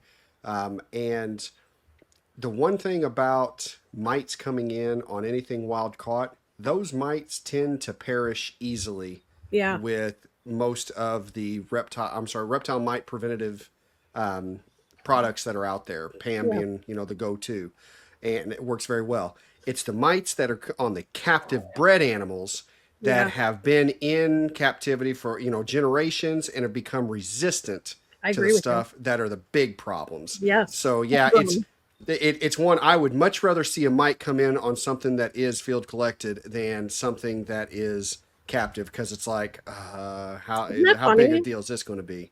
Yeah. So. When it's funny that you say that. We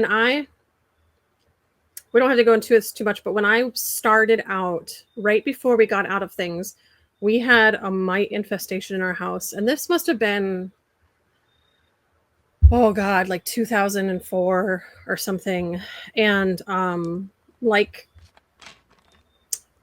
your like these days you can just hop on Facebook and be like, what do I do? Or you watch a YouTube video, and it wasn't quite so much like that. Still quite, and we lived in this house that was like every inch of it was made with wood, this like old wood. And so you know where this is going.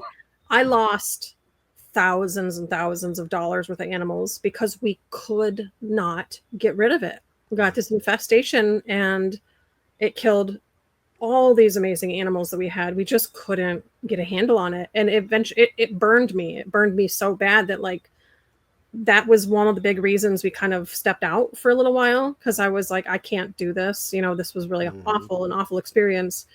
And like those homegrown mites are, I mean, they're no joke. There's a big mite infestation going through like the state that I live in right now. I don't even take my animals to reptile shows anymore. When I go, I'm going to put out like flyers and my pamphlets and Morph Market stickers, and I socialize and get my pizza and like, but I don't take my own reptiles anymore. There's nidovirus going crazy in Michigan. There's mites going crazy in Michigan. And then you get these a-holes who drag their snakes around over your displays and stuff. And I picture the guy that sprinkles salt. Yeah, he's steaks. Like, I just picture that with mites. As people are walking by the table, just. Yep. Yes. We when we go to reptile shows, I actually scoot my table away so that our tablecloths aren't touching, and it's no joke. I don't want to mess around with that stuff. In fact, I just had a PJ Crone, friend of the show. Yeah. Who he stopped by on his way back to Michigan. Okay. He had went to a concert down in Tennessee and stopped by the shop and giving him the tour. And as we're going through, there's some rooms where we'll have I've got like the pest strip cut into a square in a deli cup inside some like boa cages, and I pull it open and we're talking, and he asked about it, and I'm like, we don't have mites, but every so often, about excuse me, every 6 months or so, we will do this just in case. Yeah. Just in case something, because inevitably, like I said, in Q1, we'll have something come through, or we have customers coming in and bringing animals that, eventually, can you sex this? So I've got the animal on me at one point, and all it takes is for one little traveler to, and luckily all of our rooms are segmented and all that. So if something were to happen, it's locked into, this room, but it's every, anywhere from 4 to 6 months, we'll go through and we'll do preemptive just in case I do that if something too. happens.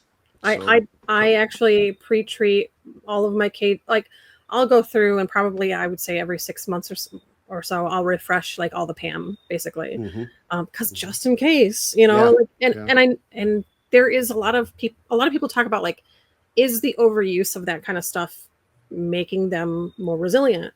And it's like, I don't know, man, but I don't want to take the chance of like I miss this cage, and I want to talk about that.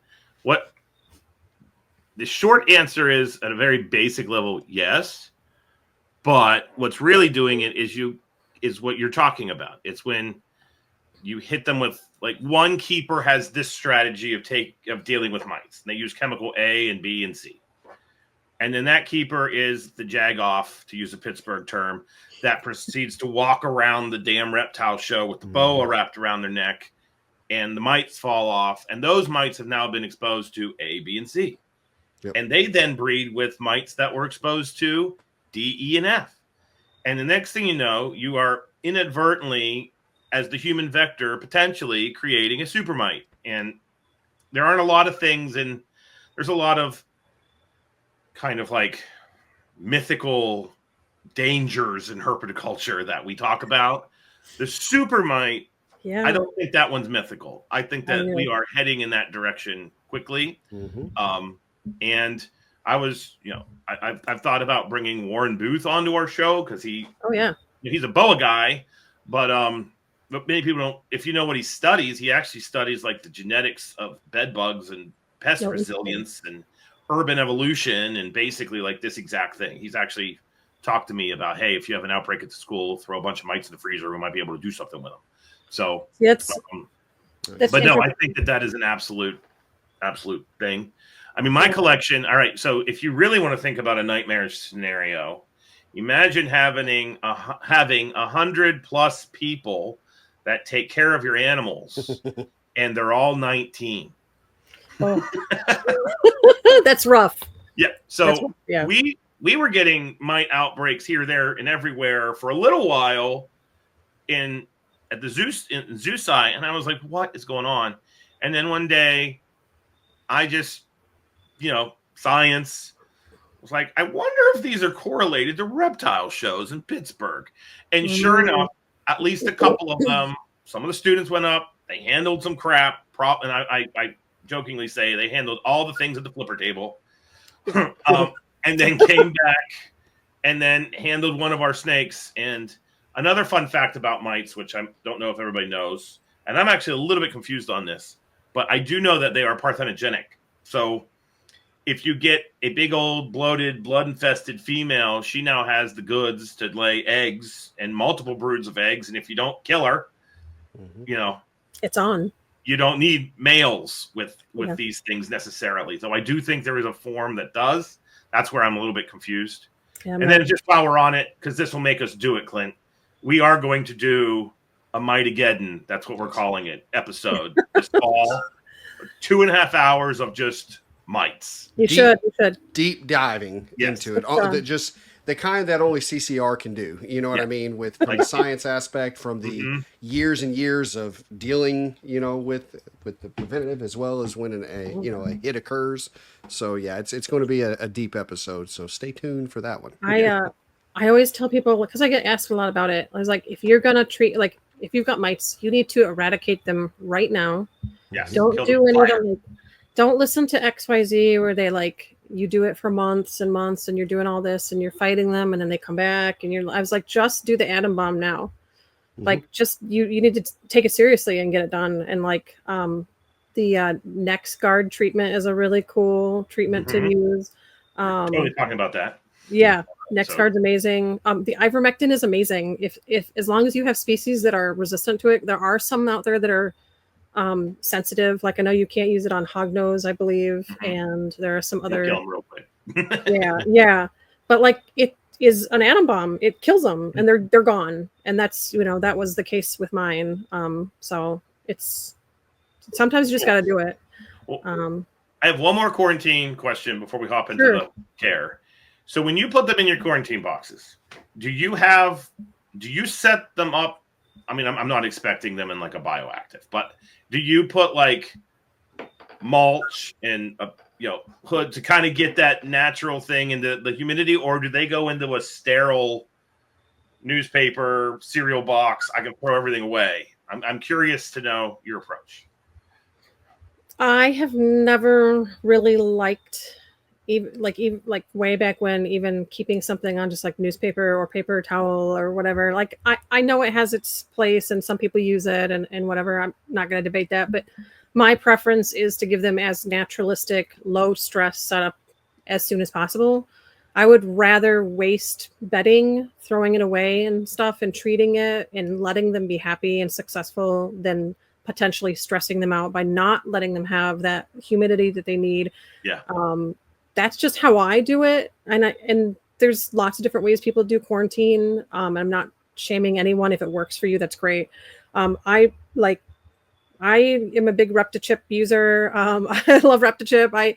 They're on a mix of like the microchip product mixed with sphagnum moss. Oh, cool. And then I have hide boxes in there for them, and I keep the humidity relatively up. I try to hit that like 80% zone for them. That requires maintenance because I have to go in there and spot clean and make sure no poop's set and all that, because you're dealing with high humidity in a rack system, because that's what they're in right now. That's like, I'm not gonna quarantine them in a nice setup. So but yeah, that's just how I do it. I like to do it that way. They all have hides and they all have nice large water dishes. I gave them all like bigger water dishes, kind of wondering if they would soak, because I wasn't sure. They don't. They just but they love to like really get comfy in the moss, and they'll get in there and they're just happy as can be. They just look beautiful, and their sheds have been perfect, and I'm really enjoying them, and I think they're gonna do awesome. So nice. Okay. So now let's move on to care. So before we kind of dive into it, is the care for the 3 species you keep, is there any taxa that's like an outlier, or does it all pretty much kind of fall under the same umbrella? Yeah, it's pretty similar. I mean, the montanes and the black copper rats like higher humidity. More so than the common trinkets. They have more of like a tolerant, lower humidity. They're not low humidity, but they're more tolerant of that like drier substrate as well. The montanes really like to have it like, they like to be fogged up. They really seem to do best in that. And everything I've read and stuff says that they go through a torrential rain season as well. Mm-hmm. And they do have like, excuse me. They do have like a dry season as well, but I always provide, I do like big lumps of moss that they can burrow into. And then they also always have like the humid hides to go into as well. But temperature ranges are fairly similar. The black copper rats are a little bit cooler, so they don't like that like really hot zone. They prefer it more like super low 80s and then like the low 70s for the rest of the cage. They get kind of really stressed if you go any higher than that. And my 4-year-old just waved at me as she went by. But yeah, they are the ones that like the cooler temperature for sure. The commons and the montane trinkets really like that like 84, 85 kind of zone. So otherwise though, they're pretty similar in care. Okay. Gotcha. So then you're doing your quarantines and establishing them in the rack system, which I've told the story a million times about the Timor pythons I got, that I would put them to these beautiful naturalistic enclosures. And then they were like, yeah, I choose death. And then I put them in these like very small racks, and yeah, I choose life. And that was my like watershed moment way back when I was starting of maybe racks do serve a purpose. Yeah. Like kind Absolutely. of thing. Mm-hmm. So they love that safety. Yeah. So are they, so the Montaignes and the Helena, are they currently in racks, or did they make it through a rack period and you moved them into enclosures, or what's? I'm actually getting ready to set them up in 4x2x2s. Okay. And I would really love to practice some co-housing with them. And I know don't kill me for it. We co-have. Oh, we're very pro co-have on this show. Yes. You never know. Some people it seems so many of the experts on different species, that's what they're doing. Yes. And they're having great success with it. So no, we I have we don't look down on that at all. This is a safe place, Kristen. Okay, good. No, they co-house really nicely. They seem to really I don't know how to phrase it. I wouldn't say they like seem to enjoy it, but there's like some level of like comfort they seem to get from it, from co-housing. So we're going to talk about that real quick. Okay. Because for the longest time, ethologists would look at snakes and basically be like, stone cold killing machines. They have to hate each other. Yeah. And now that people are actually looking at them like animals, right? Which they, complex vertebrate animals with behavioral ecology that's pretty up there. Like if you look at some species of Malpalon, there's now evidence that the freaking males go and kill a vole and bring it back to the female and offer it to them as like very complex behavior. Cool. I can say here at my house, I am housing female bull snakes together, male bull snakes together, false water cobra males together, females together. What the hell else do I have? And then I have a pair of fox snakes that are doing that. Okay. And they are always together. And what I've always wondered with that is, the kind of default view of that is, they're friends. Which, the null to that is, this is a dominance thing, and I'm going to go everywhere you go to remind you that I'm dominant over you. And so, I've kind of kept tabs. And what's very interesting to me is there's all this research coming out of Canada, a lab up in Canada. We've talked about many of the papers here that is very clearly showing altruism exists with snakes. And at some point, we just need to accept that. Yeah. And if you think about it, it just makes sense.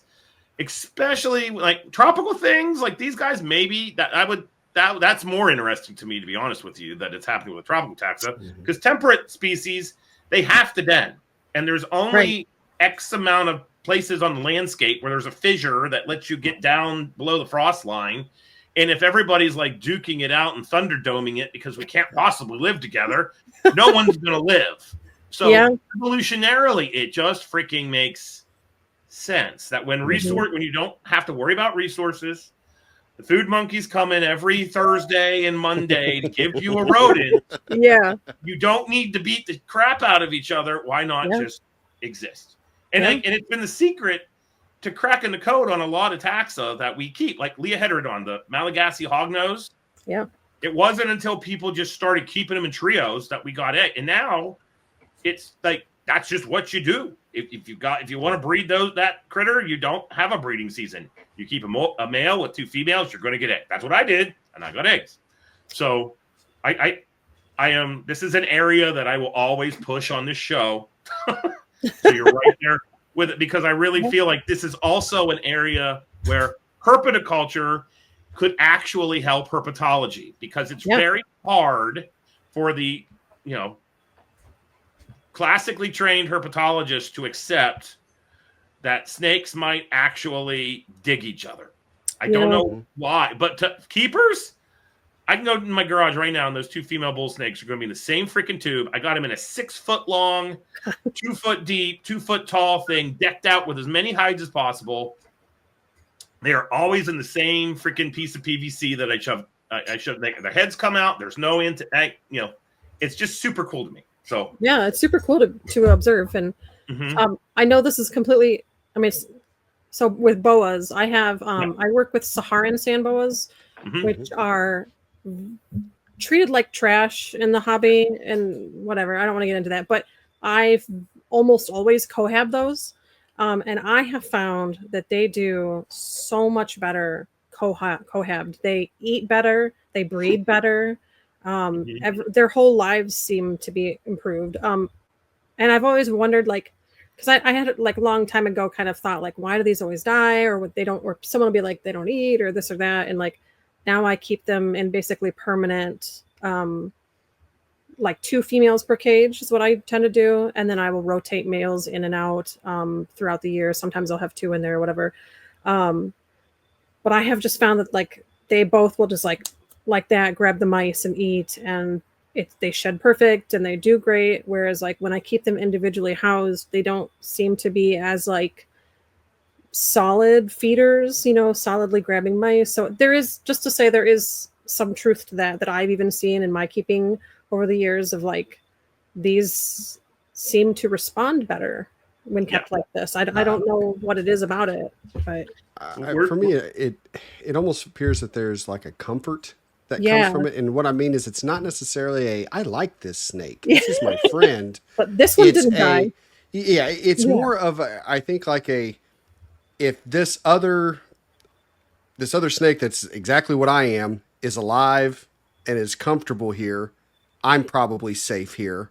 Yeah. And so it's like a back and forth. It's just that it must be okay if there's multiple of us here and we're all okay.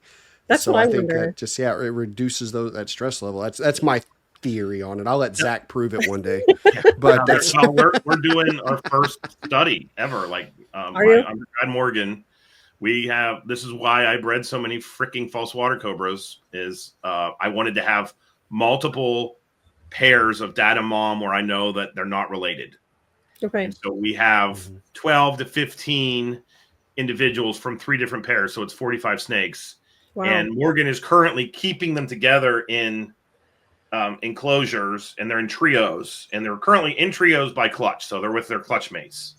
And so we're going to do all these freaking combinations. We're making a spreadsheet on Friday oh my God, I don't even want to think about this because this is not the way my brain works. But to basically take those pairs and then break them up and put them in other enclosures to see, like, do you hang out with your sibling, or do you hang out with someone new, or do you hang out with someone you're a half sibling with, to see if there's a kin recognition thing. That's kind of cool. Because that's what the peeps in Canada were kind of finding out with. And really, they found out with freaking ball pythons, and ball pythons by everybody's definition are dumb as rocks, which I don't think they are. I will die on that hill. I think that we look at an animal that evolved to kind of be not an ambush predator, but not the fastest predator, and then we assume that it's stupid because it moves slow. Yeah, and that's not really. No, that's not fair. They're specialized. Yeah. Anyway, but back to Solognathus. So that's interesting. Yeah. So when you go to feed them, I want to. Well, actually, let's back up. So heating them, is it just like under tank heaters and racks, or rely on ambient heat in the room, or how are you going about the thermal? Currently, I'm doing it's a heat tape. They're belly heat tape. They're in solid backed racks, so like that whole zone tends to be a little bit warm for them. And I like to keep a hide box on that end so that like it's sort of picking up the ambient heat too, and they can choose to go and bask in it. They never, ever, ever, ever, ever, ever utilize it ever. They do not like that.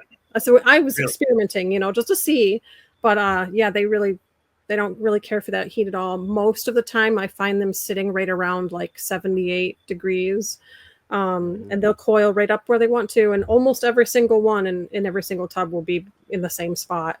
Which I find kind of interesting, because I like to take that information and then I adjust up and down to see like what as their behavior changes. Because I'm one of those people that like I very definitely pay attention to like patterns. Like if I see you hanging out pressed against the front all the time, or if you're always in the back or things like that, I'll tweak tweak the husbandry to address that. But Mhm. it is interesting. In their bigger cages that I have planned, they're going to have that as well. Like that gradient will be available as well, but it's going to go down more into like the upper 60s to low 70s is what they'll have access to as well. So it'll be interesting to see how their behavior adjusts to that, if there is a behavior difference. Will you be what kind of lighting do you plan on using? I'm not sure yet. I like radiant heat panels, and then like a little bit of like, I'll do either like a UVB or an LED depending on the species and what I think they need. I haven't solidified because this is gonna sound, I'm still in the stages of like where I'm afraid to make a mistake with them. I'm afraid to put them into something and then be like, that was the move, right? Especially because they're rare. And so you're asking these questions and I'm like, that's something that I'm still trying to like decide That's on. fair. That's fair. It's I haven't moved them yet. I haven't moved them in and made those final calls yet. I'm also very nervous about the fact that I hear a lot that when they are in glass front setups, they tend to smash their faces on the glass and do a lot of like hurting themselves. And so I'm kind of trying to, I was kind of honestly thinking about experimenting and putting a couple in the glass front cages with like the UVB and all the whole shebang, seeing how they do, and trying some in, I have like I can't remember what they're called. They're like really large 8016 tubs and Christmas tree tubs? No, they're like the ones with the ARS that's got like the window. Yeah, they're like the really big ones. I'm gonna set up a couple in there too, I think, and see how they do in that compared to like the more naturalist setup. Because I don't want to put them all in there and then have them all crash on me and be screwed. Yeah. So that's something I'm kind of taking into like careful consideration at the moment. So if you have any suggestions, I'd definitely entertain them. We're learning with you. Yeah. One suggestion I would have is, because every time we put these in at the school, they're used. And we've had like ball python, like fossorial ball pythons that live in termite mound, go and use these. The hides that you put on top of the enclosure with the little runners. Every single snake that we have put those in the enclosures for, they use. In fact, funny story, I'm tall. And if you have a PVC stack, they always put them in the back corner. Okay. I cannot see that. Like when I'm standing in the room looking, I do not see the vertical hide. And there was this one time that the students put in a bunch of vertical hides and they didn't tell me. Oh, no. And then I went to check on the snakes and I was like, oh my God, the Crebos are gone. The corn snakes are gone. The python, like where'd they all go? Every single freaking snake was in the vertical hide. That's amazing. Yeah. Okay. But I couldn't even, like I had to get down on my hands and knees. I'm fishing around. And I actually was getting bit by a Crebo. I was like, what the hell? It appeared. Like, oh my God. Stupid like hide that I couldn't see. So I've looked at those before. I've never bit the bullet on them, but they look interesting. My thought was always like, what if they take a poop in there? Do they tend to do that? Well, you can actually slide them out if you buy the rudder. There's little rails. It's super easy to do. The other thing that we have done, which we did this with our Bimax, our Alefe bimaculata, twin spotted rat snake. We have a nice naturalistic enclosure in our little Asia room. And my grad student, Nate, was building the Viv, and he took just the same reptile basics, medium-sized hide or large hide, I think is technically what it is. And he put them in on the side vertically, so they're like you go up and into the hole. Oh, I've never seen anybody do this. He put it on the wall, the side of the enclosure, and it is like literally a freaking tree hollow. Like that's what he made. That's a cool idea. And really he took. I don't think they did this, but I was like, what if we like sprayed some spray foam in there, and then we actually carved it out so they could really get in there tight? Because one of the other things I found out, a lot of these like arboreal snakes, there's this thing called thigmotaxis. That's where you're in a crevice and you want things touching you. Yeah. And I've noticed that like a lot of my snakes, my Stewart's milk snakes, the ones from Costa Rica, they do this in the naturalistic Viv. I have a background in there I carved, and there's like this little hole that you could fit a freaking orange in, and this 4-foot massive milk snake just crams itself into that hole all the time. So that's another thing that would be pretty cool. It's really interesting. I'm going to check that out. Yeah. That's a good idea. All right. Thanks for that. Yeah. I wish I could take credit for it, but I can't. So that was Nate's idea. So there you go. And I'm being a good professor. I'm not being a douchebag that's like, well, I kind of the student was definitely the one that figured that out. That's cool. That's very cool. Okay. So question I have is, now you've had these, you say, about 6 months is where you're at with that sounds these? about right. So what's your plans this winter? I'm going to try it. I'm going to try to cool them and get them to breed. I have just didn't know. So are you going to slowly take them down? What temps are you going to drop them to? Just kind of, what's your brumation thoughts on them? My plans are to do what I have heard was successful for other people, and the like 2 people I've talked to, and I'm gonna do a night drop and bring the temps down and just let that kind of you're supposed to do a night drop, and it's about like 6 to 8 weeks of that. The males stop eating, and that's when you can introduce them.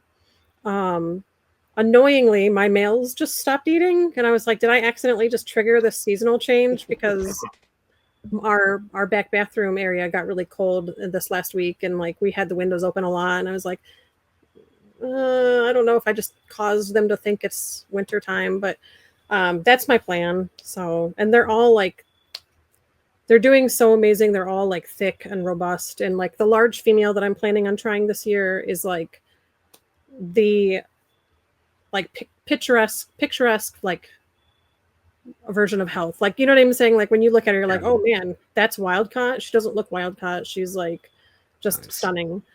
Is this so I was like, Flappa lineata? Yeah. Now you've bred though the Helena, right? Yeah. Oh yeah. Yeah. Well, how did you go about doing that? What's so you take, this is going to be really hard for you guys. You take the male and you put them in with the female and then you get eggs. Sounds like false water cobras. They're super easy. They want to breed. The females are all excited. They all go all crazy. They usually tend to disappear in the hide together, and then you get eggs. Which is why it is driving me bananas that I can't get eggs from my Montanes. I'm like, how are you guys that different? Yep. It's bizarre. But the common trinkets, their big downfall, and I don't know if you are super familiar with them, is that they will overproduce themselves to death. The females will just like persistently lay eggs again and again and again, to the point where like you have to basically cool them and give them a forced brumation period to stop them from killing themselves. Wow. So I had a female last year that laid 7 or 8 clutches or something ridiculous, where she just wouldn't stop. Jesus. And like, she was finally like super rail thin. And I was like, okay. And I was like, I don't remember how I got the idea to do this, but basically to pull it back to only feeding her. So she's normally on like medium-sized mice or something. I pulled it back to just doing like a fuzzy every 5 days. I'd do like a fuzzy mouse. So a very tiny meal. I'm not feeding her the information that like I can produce again. Yeah. And then I had to cool her down. And it worked. She stopped producing, she's still here today.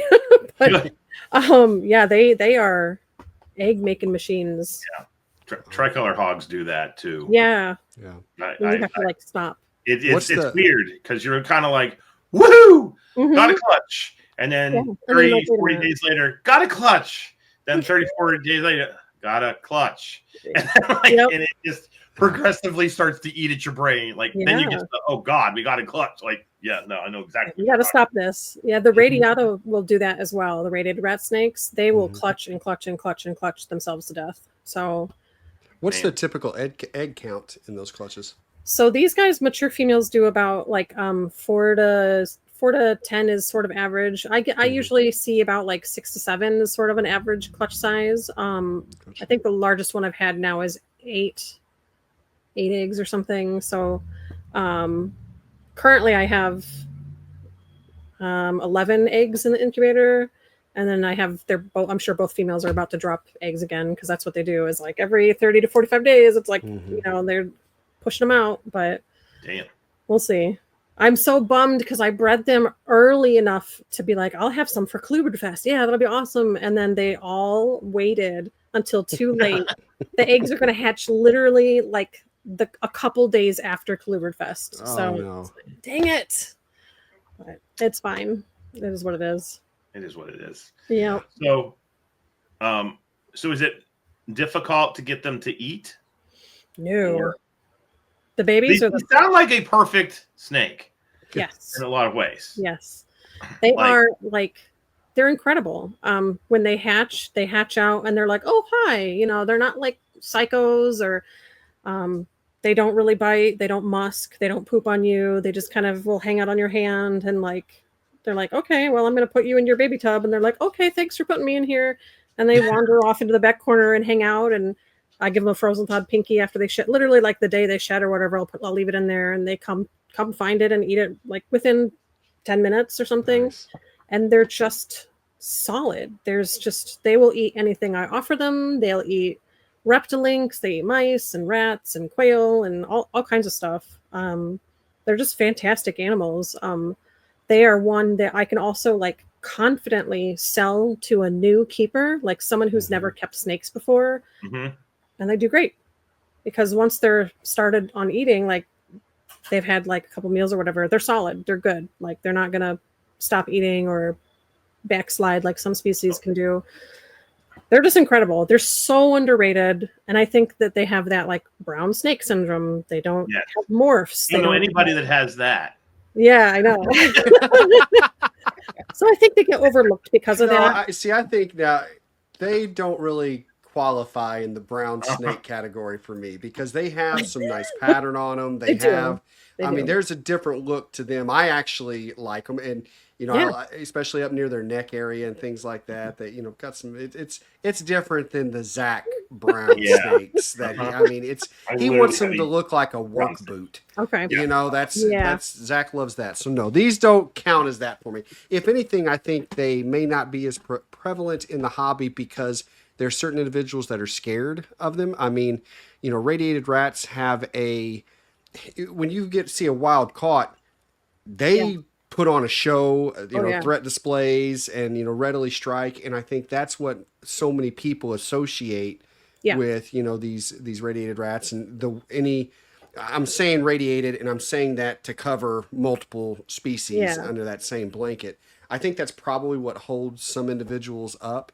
That and the thought or the knowledge, because it kind of is both, that most that you see are wild caught and not captive bred, and that and then all the stigma that comes with that. So I think that's probably what has kept it from being so mainstream. But in 10 years, we may not be having the same discussion, on them, because I think that there's, when you're talking about the ease of which the care, that comes with these guys, I think there are probably a lot more species that aren't established in the hobby that are going to be just as easy. It just takes someone figuring that out. Sure. That they're that easy, or it's getting over the initial wild caught hump. Yeah. And to where then now you've got this captive bred lineage that just is taking off. So. Oh yeah, they're doing wonderful. And this is just a species. I don't think it's a look that's keeping it down, because I think it's pretty. I think it's pretty. I think they're pretty too, and they're interesting because you can line breed for like a higher white pattern, and you can line breed for like what's called gold patterning, where they have less of like the black markings and it's more of just the gold and reduced white and black. So there's like flexibility to their patterning, and you can kind of play with that. I think that's kind of fun. I was going to say also along the lines of that, like people think that they have an attitude. You definitely get, I get a lot of people that are like, oh, aren't they mean? Aren't they nasty? Like you look up the pictures online and then they're all like, reared up. And it's funny because my common trinkets, the only time I've ever had that kind of response is I had a hatchling hatch in the incubator, push its way out of the box. I had those, they're the monitor nest boxes. What are they called? Like the Sim? heavy duty. The Sim sim containers. box, yeah. I don't know how this snake did this. They're tiny. Got out of the sim container, climbed a cord up the back of the inside of the incubator, up through this tiny hole, and escaped into the house. And I was like, oh my God, we're like tearing the house apart. And then later, it was like midnight. My husband came home, and this little shit is just sitting at the door, reared up with, flattened up this way and hissing and all this and throwing a fit. And it's like, that's the only time I've really ever seen them act like that. Yeah. It's cool. It's cool though. It is unique to see. One final question, I guess, before we head to the last question, because I don't want to keep you too much longer. Oh, you're fine. 2-hour mark. I don't know if we talked about what got you into them in the first place. The trinkets or just this genus, like you coming from boa land, Candoya, sand boas. Like, at what point were you like, I want to keep these Asian rat snakes that nobody keeps? That's like, a great was question. it a challenge, or did you just look at them at a show and be like, yeah, I'll take you home? Like, so back in the day, in like the early 2000s, we would get like wholesale lists, and I remember ordering radiated rat snakes and being like, wow, these are amazing, they're so beautiful, and they were all wild caught. They always died, and it was always one of those things where it was like, it felt like the one that got away, in a sense of like, they're like, we didn't have much knowledge on them, and they were already crap and like stressed out when they got here, and they never did well. And I let that kind of go for a long time, and then like fast forward to now, I have a lot more skill and experience behind me, and things are different, availability of things are different, and it was just something that I think was always in the back of my mind that I wanted to try again with this, like with the family of Solognathus.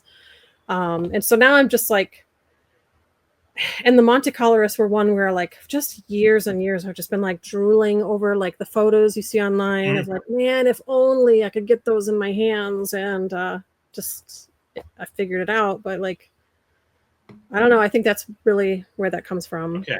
How did you find the Montaignes?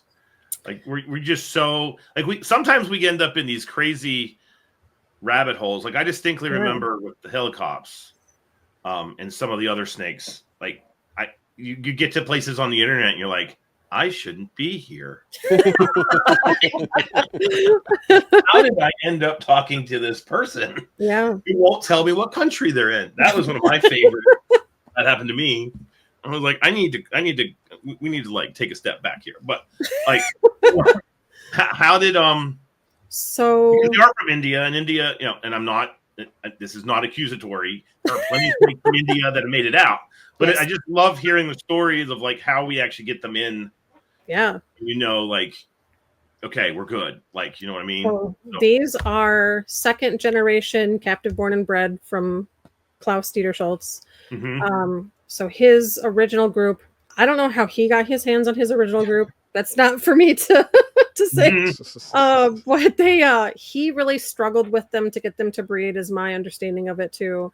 And his last group ended up in the hands of this like elderly German professor who his understanding of English is very not great. And we got connected through another German contact that I know who works with species that I was interested in at the time. And we were already planning an import to the States for me for some other snakes I was getting. And I don't remember how, I think we found him on like a German morph market, essentially. And, Nice. some old dude. And like, so they managed to meet up and do the pass off. And the guy, it's funny, the guy that picked them up for me was like, man, I don't even want to send these to you. They're so pretty. What the hell, so that's how I got my hands on them. And they got imported to me here in the States. And I have tried so hard to connect with anyone else that would have any idea what happened to the rest of the group. If there are others, did they die off? Who knows? I have yet been able to even, I reached out to, I can't remember his name. It's a doctor who wrote like the only paper on Montaigne trinkets on the internet, really, asking him for advice and stuff. And he's Indian, and there was just definitely a really hard language barrier, and Yeah. he didn't end up being very helpful, and that's fine. He's busy as well. But it's frustrating because I was like, God, what happened to those animals? Nobody has any information, and I haven't been able to find anyone else. So as far as I'm aware, I'm the only one with them in captivity outside of India. So Damn. Well, I've got doing it. the That's work. amazing. And it's because of efforts like this that you won Best New Captive Colubrid Species Keeper Award for Colubrid Fest. So we have to give you props for that. Thank you. And you will be at Colubrid Fest. So anybody I will. that's into this Yeah. episode, you go to C-Fest, you're going to see Kristen. So Yep. And there so you much go. we didn't get to touch on. We'll have to talk about it later. Well, I mean, we had like plans to talk about your Dipsadded you keep, but we're not even going to mention them because we will bring you on for another episode. If you're that would be great. I'd love to. But I do want to ask you the infamous final question, which is, where do you see colubrid keeping and herpetoculture, which can be mutually exclusive, but are still under the same umbrella, obviously. Where do you see this going from your perspective as being the kind of keeper that you are in the next, in the upcoming future? Is it pessimistic, optimistic, sky's the limit? I'm a hermit. I do my own thing. I don't care. We've had all to hell with the rest of you. Yeah, we've had literally all answers. I really like the people that are kind of engaged and props to you functioning. I feel like a higher level than a lot of people. I appreciate that. What do you see?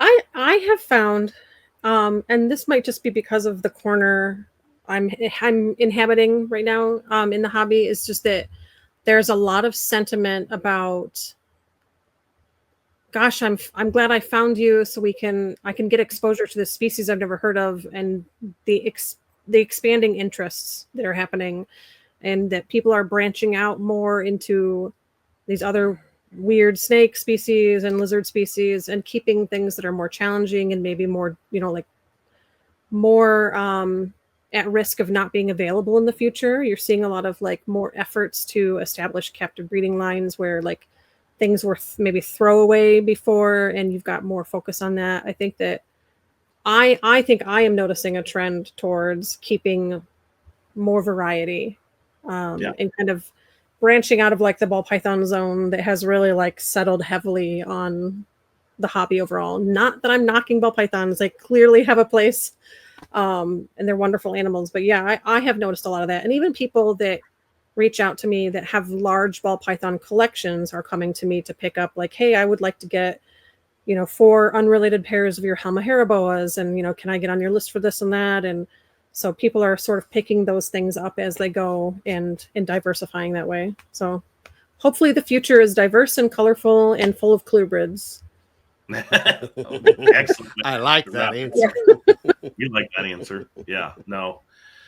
Very, very cool perspective. Yeah, we're not gloom and doom around here. I will say one thing. There was a post on social media that I read all of it. I even went so far as to think, could I do a screenshot and bring that on here? And I'm not going to do that because I don't want to necessarily stoke any fires. But it was basically a PhD student I know who's former keeper, but now scientist, and that happens a lot. Who's doing a lot of work over in another country, and basically he had made a notice. He had been on Morph Market scrolling and noticed that several species of reptile, we'll just leave it there, that were literally recently described had made it onto Morph Market, and the country of origin was definitely not a country that allows exportation.